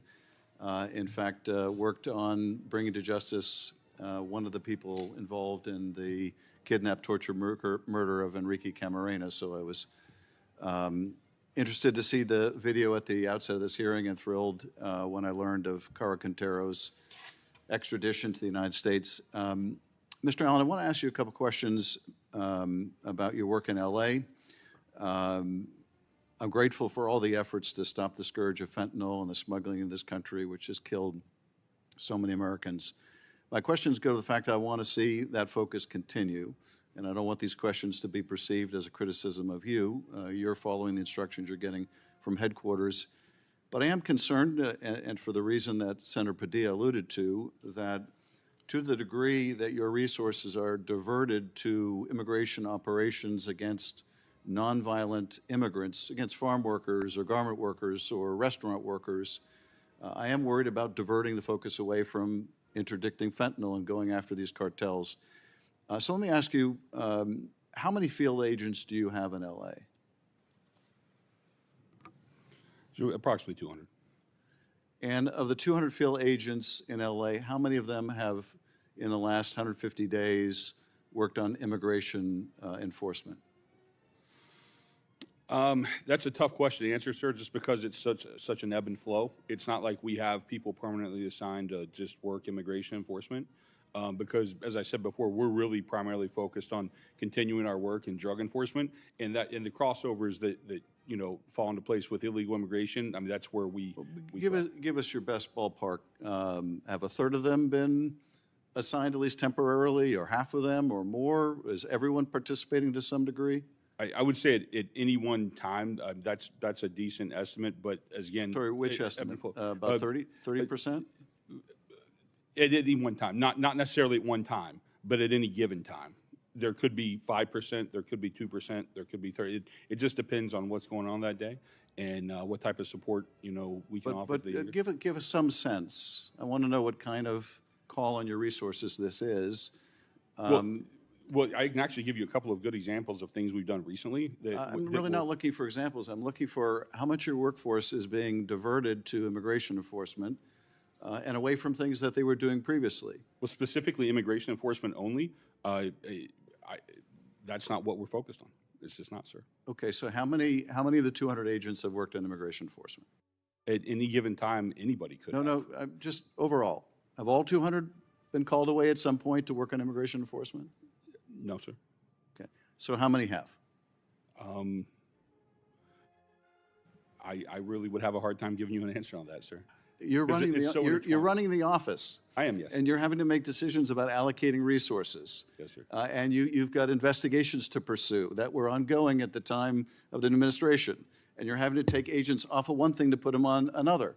I know how strapped the resources were even before this administration. Yeah. So you may not want to be precise here, but we need some sense of what kind of resources are being diverted here. So what percentage of your agents would you say, what's your best estimate, what percentage have been called to do immigration enforcement? What percentage of the 200 have at some point in the last 150 days been called away to work on an immigration enforcement action? Sir, the reason I'm having a hard time answering the question is because we work immigration enforcement as it relates to narcotics enforcement. So the two are intimately combined, and that's what our agents are doing. Okay. Well, for instance, you know what I'm asking you. With all due respect, you know what I'm asking you. So, what percentage of your agents have been called away to work on immigration raids? That is a departure from what you were doing before 150 days ago. Sir, my people do not do strictly immigration raids. What percentage of your agents have worked on immigration enforcement in the last 150 days? Can you give me an estimate? Again, it's not just immigration enforcement, sir. So okay. You clearly don't want to answer the question, Mr. Allen, and this is part of the problem, and that is we are devoting, by some estimates in the FBI, 45% of our agents in major cities, it's a public report, to immigration enforcement actions that are 90% of which going after nonviolent offenders. You're taking them away from somewhere. You're taking them away from somewhere. And you clearly don't want to tell us how much you're taking them away or how much work they're doing on this and what other enforcement actions, what other interdiction they might be pulled away from. But we need answers. Mr. Perez, are the estimates accurate that 45% of agents in major cities are being called on to work on immigration now? Is that accurate? No, sir, I would say that's not entirely accurate. I think that maybe comes from some data that looked at So what is the accurate percentage? So nationally, sir, I don't have an exact percentage. I would say it's probably, it ebbs and flows. It could be between 5 to 10%. But again, that's been a temporary surge. We're realigning, we're surging now towards potential terrorism threats. And the 5 to 10% that are being called away to work on immigration, what were they working on previously? It varies, sir, by office. It depends. But we have a history in the FBI, sir, of surging resources towards terrorism or cyber attacks or cartels. So those are decisions made by our field offices to potentially pull someone off of an assignment. But I would say that's common, sir. In the 100+ years in the FBI, we surge resources, we realign resources for potential threats. Well, I don't think there's anything common about the scope of what you're being called upon to do with these immigration enforcement actions. But I know my time has expired, and I yield the mic to Senator Britt. Thank you very much. On the note that we were just talking about, the stuff that Holly I have read is that actually the seizures No. of drugs have gone up, particularly at You ports tell of us. entry, since we've seen Ugh. a more secure border. Is that correct in what you've seen, that we've had an opportunity to seize more drugs at those ports of entry? Speaking on behalf of HSI El Paso and our response to Customs and Border Protection, we're seeing increased cases as it relates to cocaine, and we're seeing increased seizures and cocaine. Okay. Oh, and by the way, I had an opportunity to interact with some HSI agents over the weekend, just top shelf, first class. And to all of you and the men and women who work with you, thank you so much for what you do. And I think it's critically important right now that we continue to focus on this. We know that fentanyl death, fentanyl overdoses, fentanyl poisoning is the leading cause of death between the ages of 18 and 45 in our country. We have seen, obviously, the previous administration continue to kick the can down the road, and this administration is taking it serious, making sure that we are using every tool in our toolbox to keep Americans safe. When we look at the nexus between moving that fentanyl and drug cartels and gang members, I'd love to know from you all, any of you, how many drug cartels, gang members, the number, so to speak, do you feel like, and those agents kind of sort of working with them, do we have in the interior of the United States by your estimate? Anybody? Do you mean individual groups, ma'am, or? Yeah, like number of people that are associated with those groups, either In the drug cartels, gang members, et cetera. Well into the thousands, ma'am. Wow, wow, wow, wow. When you are looking at the nexus and how this works, how the cartels utilize these gangs to move this product around the country, can one of you tell me a little bit about process-wise, kind of how they do that? Ma'am, in my experience, the cartels, specifically the Mexican drug cartels, often use the street gangs in the United States as kind of their foot soldiers to carry out some of their dirty work, to carry out, retail distribution, things of that nature. I think, and I know I don't mean to sound like a broken record to keep going back to the Homeland Security task forces, but one of the things I think that's great about that and helps us address this problem is it allows every agency to bring their expertise to the table. I would reference, FBI's expertise in dealing with violent street gangs and that nature, HSI with the ports and with the chemicals, DEA with our expertise in cartels. I think we bring it all together to fight this fight. And we really appreciate you all working together, utilizing your strengths to make sure that we're putting the American people in a safer and stronger position. And I commend President Trump and his administration for making this a priority. When you're looking at the supply chain of how this works, obviously we've talked a lot about China and China's role in these fentanyl precursors and coming here. Is there anything that we need to be doing to be more disruptive to that supply chain from your perspective? Thank you for your question, ma'am. In HSI El Paso, we have one of our agency's national initiatives, Operation Chainbreaker. And we are looking at pill presses, pill dyes, molds that are being imported in. Obviously, you mentioned the precursor chemicals. The De Minimis Act is really hurting and harming us right now because anything under that $800 threshold is not being subject to search or customs inspection. So that allows these parts and pieces to come in. We're seeing significant numbers of pill presses, dyes that are being brought here. We've, as part of Operation Chainbreaker, we've found over 50 labs set up here in the United States that are now producing fentanyl. Wow. Okay, when we're talking about China, obviously everyone, that's been well documented. DEA more recently mentioned India. Are there other countries or bad actors that we need to be kind of putting into focus here? India is really the only player I think that comes up on the radar besides China. But let me be clear, like at a much smaller scale. Okay. I mean, our focus is definitely needs to be on China. And as we look at what's happening across the country right now, what do you think the next fentanyl may be? Are you seeing something that is bubbling up and you feel like has the unfortunate opportunity to kind of catch hold here in the United States? And then if so, what can we be doing to be vigilant to warn that off? I think, man, one of the more emerging threats is not necessarily a new drug itself, but the combination of drugs. For instance, people have been taking xylazine, which is like a veterinary drug, and mixing that with fentanyl. Why that's so dangerous is it basically cancels out the effects of Narcan. So it's because it's not a synthetic opioid. We've had some pretty good, the public has had pretty good success in reviving people and bringing them back from the brink of overdose.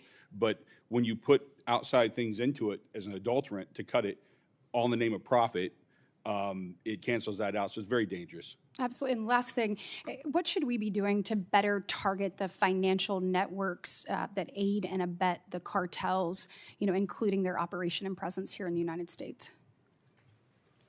I would just ask for continued accountability from any type of financial institutions, right, that provide resources that can be exploited or when folks are complicit, but just additional support to law enforcement to abide by lawful process and things that we need for some clarity. Well, thank you, and thank you again for what you do. On behalf of the chair, Senator Tillis, thank you, Senator Tillis. We had to do a chair transition there. I'm not going to cover most of what's been covered in the hearing. I think my colleagues have done a good job. I do have one question that relates more to marijuana trade. I want to go down this line of questioning. First, what insight do you all have with the cartels still growing and distributing illicit inputs that are getting into the state legal supply chains? Do you have any intel on that?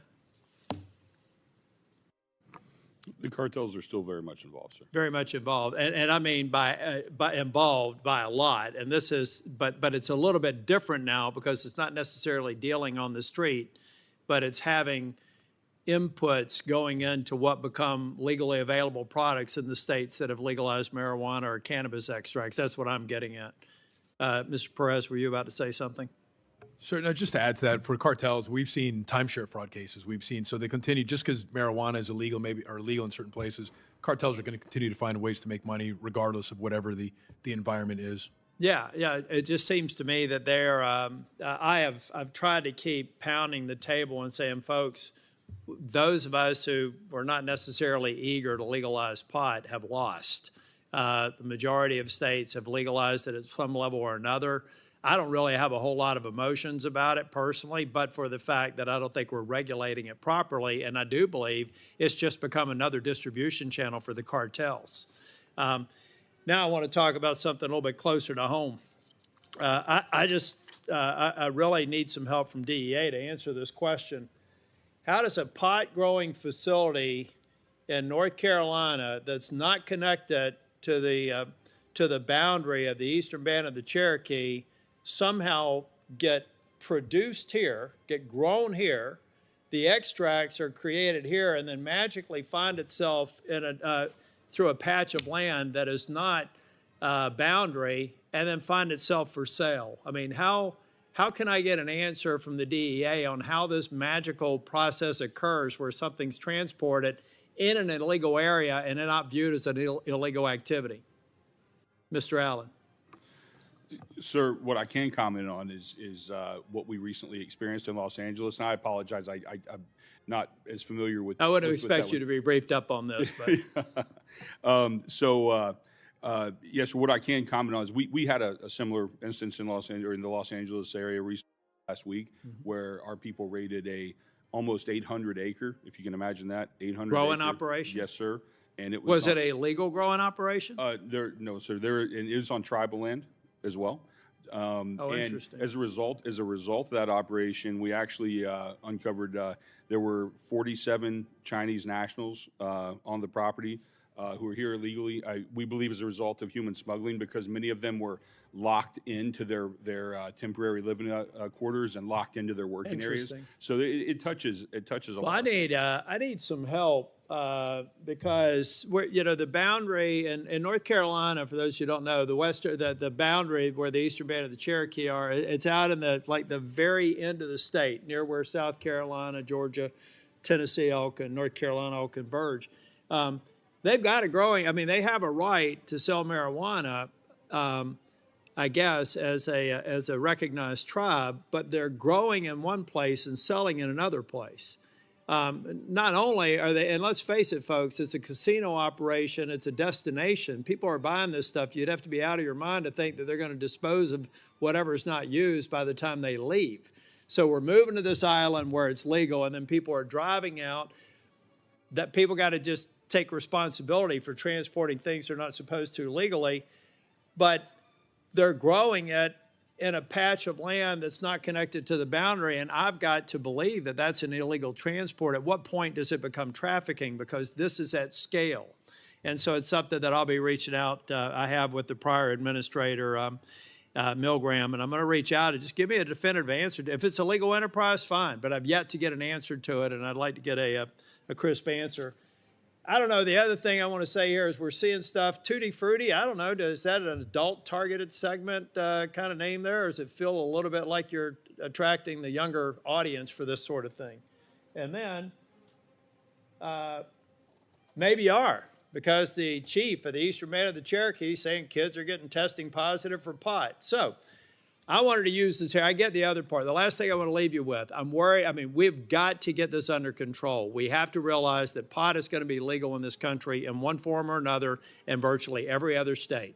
We can either figure out how to regulate it by putting a U.S. Department of Agriculture regimen in, an FDA regimen in, the same way that we do with alcohol and tobacco, or we're going to get way down the road without control over inputs. And the next thing the cartels are going to do is figure out how they can put other in the race for potency. Once they run out of how you can actually do this through the plants, they're going to figure out some way to make this more potent and more deadly.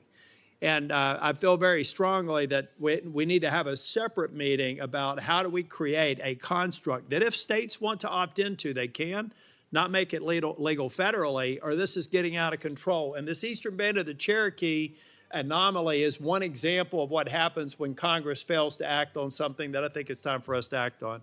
On behalf of the chair, Senator Hawley.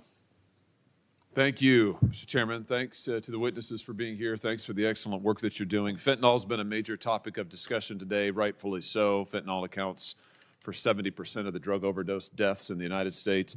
It's the leading cause of death, fentanyl is, in my state, the state of Missouri, for individuals over the age of 18. And we don't produce it in Missouri. It comes to us from across the border. It comes by the truckload, it seems, these days. Every community in the state, every school in the state is awash in fentanyl. And what I'm particularly concerned about are the latest efforts of cartels to send rainbow fentanyl into our borders, across our borders. I'm sure, Mr. Perez, you're familiar with this, the phenomenon of rainbow fentanyl, which is made to look like a candy. In fact, obviously, it's an extremely deadly drug. Yes, sir, generally familiar with it. Is it safe to say that the Mexican cartels are using rainbow fentanyl as a deliberate attempt to drive addiction among young people, among kids and young adults? Yes, sir. I would say they're using fentanyl in general, regardless of who they're trying to addict. Yes, sir. So here's the next thing that concerns me is that we've got the effort by the cartels to use rainbow fentanyl. We've got the effort by the cartels to target kids, and they're doing it more than they're selling it in ways other than just the classic back alley deal. They're using now social media apps in order to sell fentanyl. Let's take a look here at one example. This is from the big tech platform Snapchat. Snapchat's one of the worst offenders here. The Snapchat's platform, as you may know, features disappearing messages, anonymity. It also has real-time mapping features that make it easy for drug traffickers to access clients and especially young people. Snaps are often accompanied by code words and emojis that are designed to evade detection by law enforcement. In February of this year, a mother, Bridget Noring, sat where the three of you are sitting and testified. She lost her child, by the way, her 19-year-old kid, lost him to a fentanyl overdose after he got fentanyl through a Snap message. And she testified, sitting where you're sitting, that she went to Snapchat. She alerted them to the kind of snaps that they have got that are posted on their platform. And she testified, here, this is the quote now, the first three things out of their mouth, meaning the Snap CEOs, were, number one, we have no idea this is happening on our platform. Number two, as parents, you should have been monitoring your child better. Charming. Number three, you can't sue us because we're protected under Section 230. Now, my question to the three of you is, wouldn't it be a big help to your efforts and to our efforts as a country to stop the flow of fentanyl and other illegal drugs into this nation and from flowing into the hands of our kids if we shut down these platforms from selling and offering drugs and being a major platform for drug traffickers? Mr. Perez? Yes, sir. I would go back to about accountability from any institution that's facilitating this. I know our efforts through the J-Code, which I mentioned earlier, focusing on darknet and opennet type of trafficking, that's significant. We spend a lot of efforts on those types of cases. Yeah, very good. I'm glad you used the word accountability. I think that's exactly what we need. And right now, I just want to point this out so everybody understands it. Right now, Snapchat and every other big tech platform have exactly zero accountability. Zilch. This is on their platform. It is there constantly. It is there in volume, and there is currently nothing any parent, any victim can do about it. I mean, just refer back to what this mother said the Snap CEO said to her. It's your fault. We don't really have any idea about it. This is after she told them it was on their platform. And by the way, they know. I mean, if these guys can direct the most precision advertising to you using their AI algorithms, you think they don't know that there's this kind of advertising all over their platform? They know. And then they said, the get out of jail free card, you can't sue us because we're protected under Section 230. I've said this time and time again. It is time for this Congress to take action to allow victims to hold accountable these companies when they put this kind of garbage, this sort of illegal activity on their platform. Victims ought to be able to sue Snapchat and any other big tech platform that traffics in this kind of illegal activity. And until Congress changes the law to allow victims and parents to sue, I think that this is just going to continue to go on. Let me give you one more example. Mr. Stevens, I'll direct this to you since I know that you're in the El Paso division. Here is an example of a Mexican cartel using a different social media app to try and hire American citizens to participate in human smuggling. So this is the kind of thing that's going on Snap, yeah, on Instagram, on TikTok, where these cartels are recruiting American citizens to come be smugglers, offering them pay, giving them instructions. And once again, they are using these social media apps, these big tech platforms to do it. Let me just ask you, Mr. Stevens, have you encountered this? Have you seen the cartels trying to recruit Americans to participate in their smuggling operations? Thank you for your question, sir. Yes, we have multiple cases involving human smuggling as well as drug smuggling, where they use those social media platforms to be able to recruit drivers. Wouldn't it be a help to you and your law enforcement activities to be able to turn off this kind of illegal activity on these platforms? In other words, to reduce the drivers who are willing to participate in a human smuggling ring? Yes, it would, sir. We need to do it. And the way to do it is to hold these social media companies accountable, to use your word, Mr. Perez, to allow victims to sue the social media companies for violating the law, for violating basic human decency, for lying constantly to their customers and the American people. I've already introduced legislation that's passed this committee unanimously to allow victims of child pornography to sue the platforms. And I can tell you the next step is to allow victims of human trafficking, victims of this kind of illegal trafficking in narcotics to sue the platforms. If we can do that, I think we can begin to make a dent in this tidal wave of fentanyl and other narcotics coming across our border, and I think we can begin to hold these social media companies accountable. Thank you, Mr. Chairman. Get them, Josh. On behalf of the chair, I want to thank our witnesses for participating in this hearing. That's it. Written No questions Kennedy. can be submitted for the record until July 1st at 5 p.m. He was in an appropriations hearing I'll this ask morning. that the witnesses to please answer and return the questions to the committee as quickly as possible. This hearing is adjourned. Well, all right then. That was a good morning. It was a good hearing. I think it's necessary. We have more. There's more to come. Tomorrow in the Judiciary, there's nominations hearing. Enter the Dragon, China and the left's lawfare against American energy dominance. Should be interesting. We might cover that one. On the House side of things, I think there's some interesting stuff going on later today at the 2 o'clock time slot. We had a Doge hearing this morning. I'm sure it'll be clipped at some point. All right. There's preparing for the quantum age when cryptography breaks. Committee on Oversight and Government Reform. That could be a good one. We'll see. All right. I'm going to leave you all to it. That's what's coming up this week. Well, that's what's coming up today. Later this week, I'll never tell. Now let's check it out real quick. I'm just looking for Judiciary and Oversight stuff. National Guard State Partnership Program strengthening U.S. security, one partnership at a time. That's 2 p.m. tomorrow. Committee on Oversight, Government Reform. Looking for the proxy advisor duopolies, anti-competitive conduct. Could be a good one. We'll check that out. That's at the 10 a.m. Are we going to say yes? Thursday. Yes. Nothing Judiciary or Oversight related to on the House side of things. You know, we'll schedule out through Wednesday. That's pretty good. We're happy with that. All right. So this hearing was good. Who didn't show up? Senator Kennedy was at appropriations this morning. He didn't show up to this one. It's okay. You know, they're busy guys. These are busy guys. They put in the time. So I appreciate that. I appreciate everybody coming to join me for. Thank you, Jason. Great to see you too.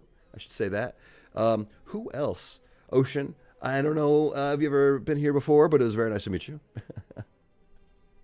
Thank you, everybody. Yes. So keep an eye out for the clip. I'm definitely going to clip Hawley. And then I want to do the judge. This is the news of the day, let's say, is there's a rogue judge who's trying to undermine the Supreme Court. Brian Murphy. So I'm going to be clipping his confirmation hearing later soon. Shane, you too. Thank you, sir. Thank you. All right. I'll leave y'all to it. With that said, fight brain rot, subscribe, or knowledge is power. Subscribe for more. See y'all.